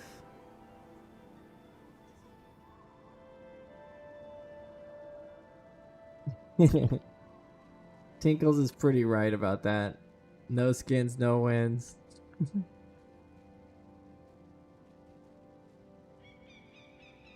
Yeah, it's fun to theory craft when you're new at the game. I mean, even when I stopped playing Guild Wars and I was into other games, there would be random moments where I was like driving and I'm like, whoa, what if I went elementalist assassin and I just like shadow stepped into like you just think of these random builds in your head and it's like, that's such a weird thing that this game does. Yeah. You don't have to eat in game like in real life. That's so true. Shock Warrior, Disrupt Mesmer, Interrupt Ranger, Prod Monk. I know.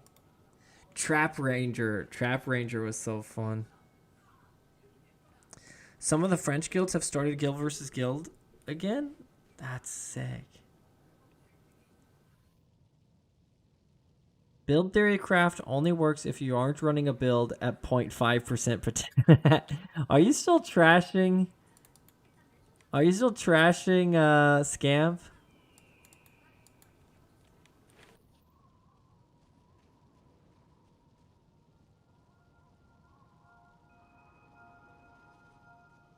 And you want your tries to veer too deep if off the meta.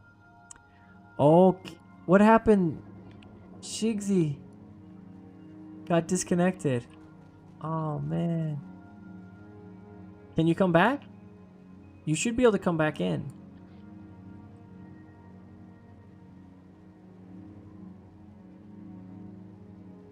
Oh, dang. Ah.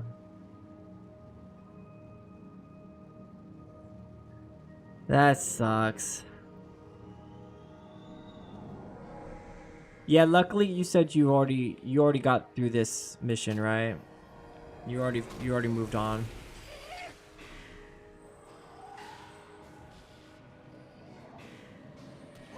I mean, to be fair, Tinkles, every profession has been figured out, and the answer is Mezwe.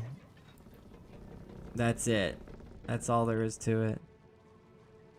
Well done. The refugees are weary, but they've made it this far. We're now very close to the Frost Gate and the safety of Kryta. There's no We point cannot playing yet any take other character rest. except One of my men, Mesmer, Captain Grayman, Necromancer, tells me he or once traveled Ritualist. this path. He says the Frost Gate can be opened, but it will not be easy. Dervish Way. There are 3 mechanisms that lift the massive stone. You must find a gear lever in the small town ahead. Use You're the lever talking to with engage players each of though, these right? mechanisms, Tinkles, not and with the gate will heroes. open. Once it's open, it'll be up to you to lead the Yeah, refugees through to Dervs are very safety. powerful. My men and I will hold back the dwarves as long as we can. Full I solo will with join only you once the last of dervishes. the refugees That is sounds safely fun. through. I want to try that. The stone summit will not yield the Frost Gate quietly. May Dwayne smile upon us. I need to spend more time learning Dervish. I got too turned off to Dervish because of the armor, but I need to give them another chance, I think. I have a pretty far along Dervish. I need to finish the game with it. Go, go, go.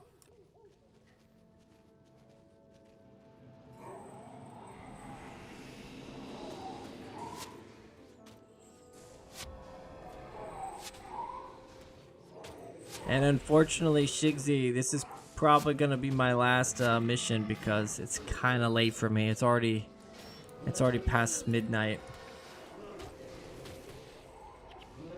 But I appreciate you joining in the mission, man. And we should definitely keep playing next time. I stream 100% every Sunday, and then I try to get 2 or 3 Guild Wars streams in during the week. So should be able to catch me. No, he got disconnected. He didn't leave intentionally, Solar.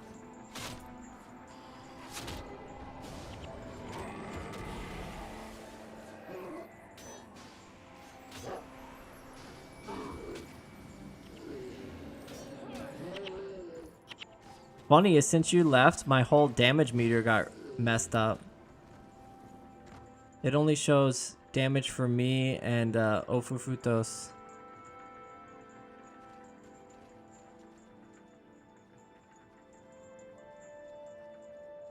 $13 hours difference, yeah.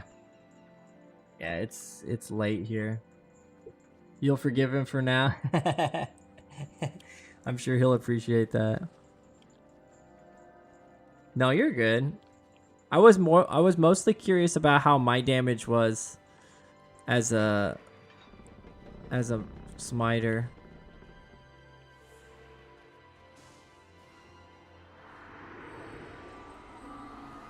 Hater.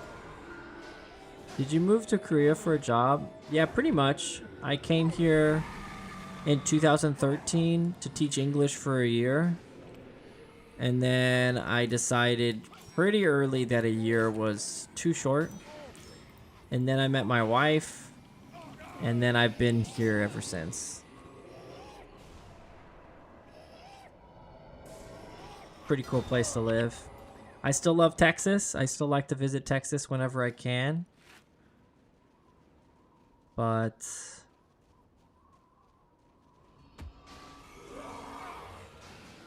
gotta keep my job. Gotta keep my life. I had a buddy who I think went to Korea to also teach English. Yeah, I've met a lot of Canadians here. Met lots of Canadians, Australians, British people, a lot of English teachers. Hey, thanks for that follow, Shigsy. Honored to have you come join us. Hope to play with you again. I need to add you in game.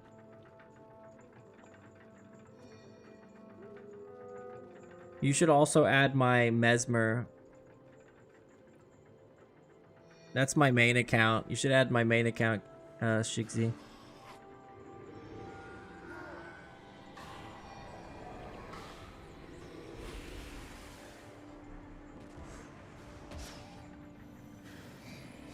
My son may get the chance to go to Korea with his school in summer 2026.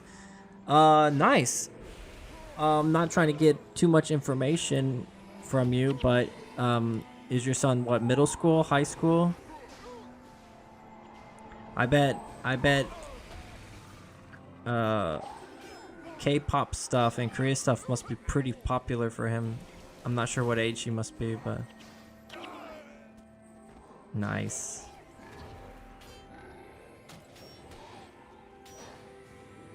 For AP history, wow, he's gonna have a great time, man. Coming over here in high school.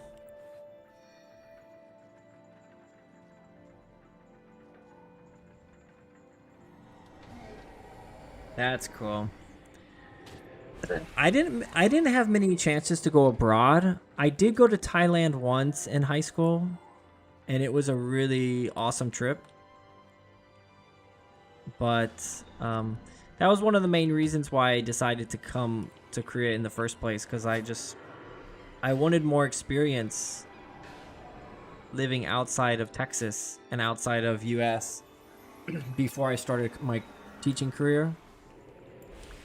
So I was going to be a teacher in America or in Texas, where no matter where I went, I knew I was going to be a teacher.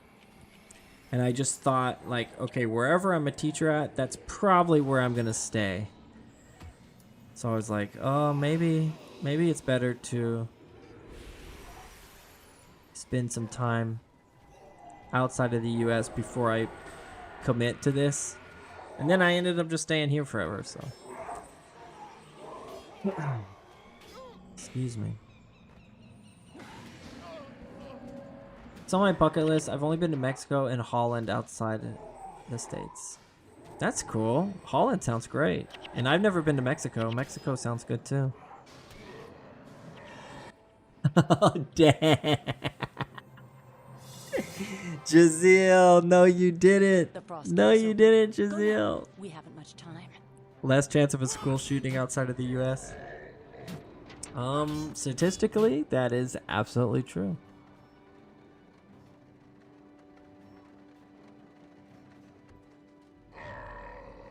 Uh-oh. Spoiler alert, if you haven't gotten this far into the mission, or into prophecies,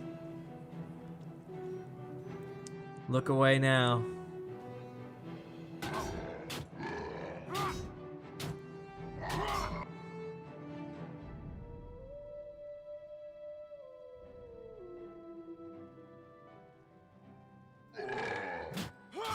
Spoiler alert.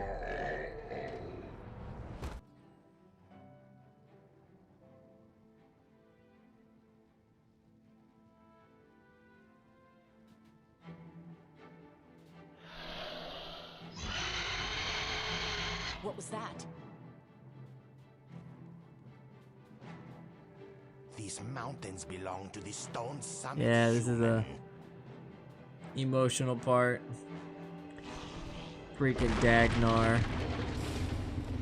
There was one in Australia, Solar?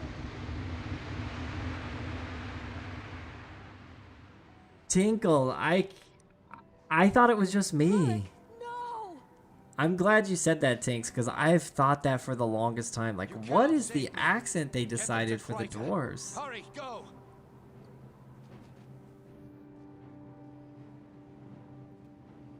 Rip my main man, Rurik. Hope to see you in the mist and not a moment sooner. I Your know. punishment for trespassing It's too is early. death. Yeah, I don't know. I don't know what they're going for, Tinkles. Some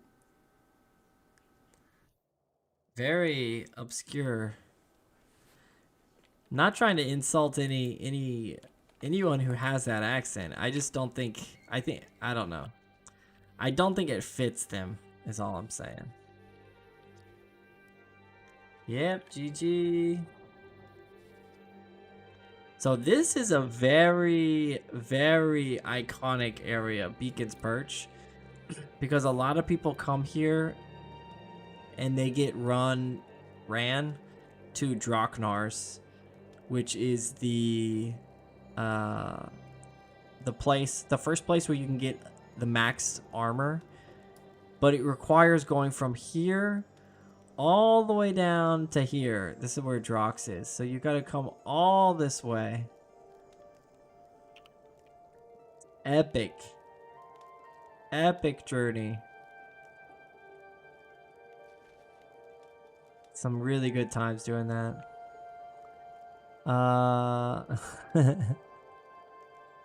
11 people killed, mostly Jews, probably. Dang. On a beach? I don't know if he's telling a joke, Tinkles. I don't know if that was meant to be a joke.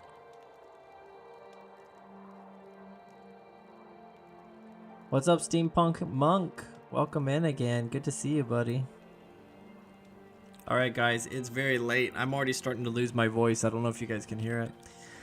I don't know how people do like 6-hour, 8-hour, even some people do 24-hour streams. My voice cannot take it. I don't think I'm talking right. I need to learn how to talk without losing my voice. Much love, Fooch. Thanks for hanging out. Yeah, I'll catch you guys later. It was an awesome stream. Thanks for the follows. Thanks for the host from Kralo. And yeah, nice meeting you all. Check me out on YouTube if you want to leave a comment or contact me. And yeah, I've been drinking hot tea through this whole stream. I got like 3 refills on my hot tea. Too much talking, man. Yeah, have a great week. And I hope your little one is hope your toddler's doing better, Jazeel. Thanks for hanging out. And check out Lil Scamp. He's got some real good Guild Wars content on YouTube and Twitch. And I think he's on Kick as well. Yeah, he's on Kick also. Get a humidifier. Maybe that's it. Maybe it's too dry in here. I keep clearing my throat. Anyway. Thanks for the messages. Thanks for worrying about me, guys. So nice. All right. Great run. Catch you later. Bye-bye. Good night. Yeah, I need like a wet cloth over my face. All right. We're ending it. Good night. Love you all. Okay, bye. We're going to host out to someone. We're raiding and hosting, so stick around. We're going to go out to someone.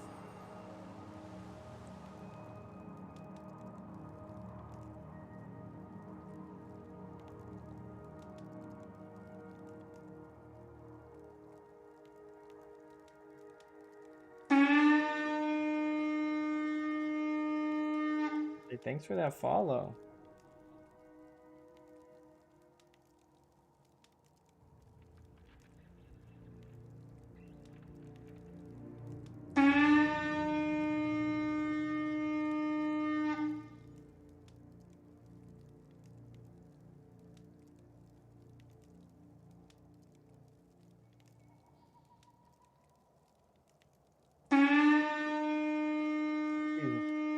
These alerts.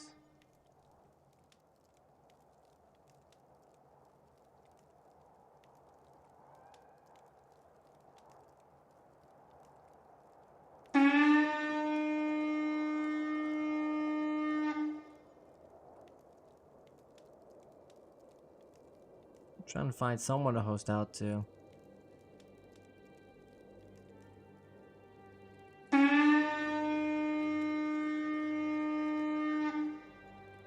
Oh, we're going out to Kineticor. He's playing a game that I'm going to be playing soon. Alright, we're out. Bye!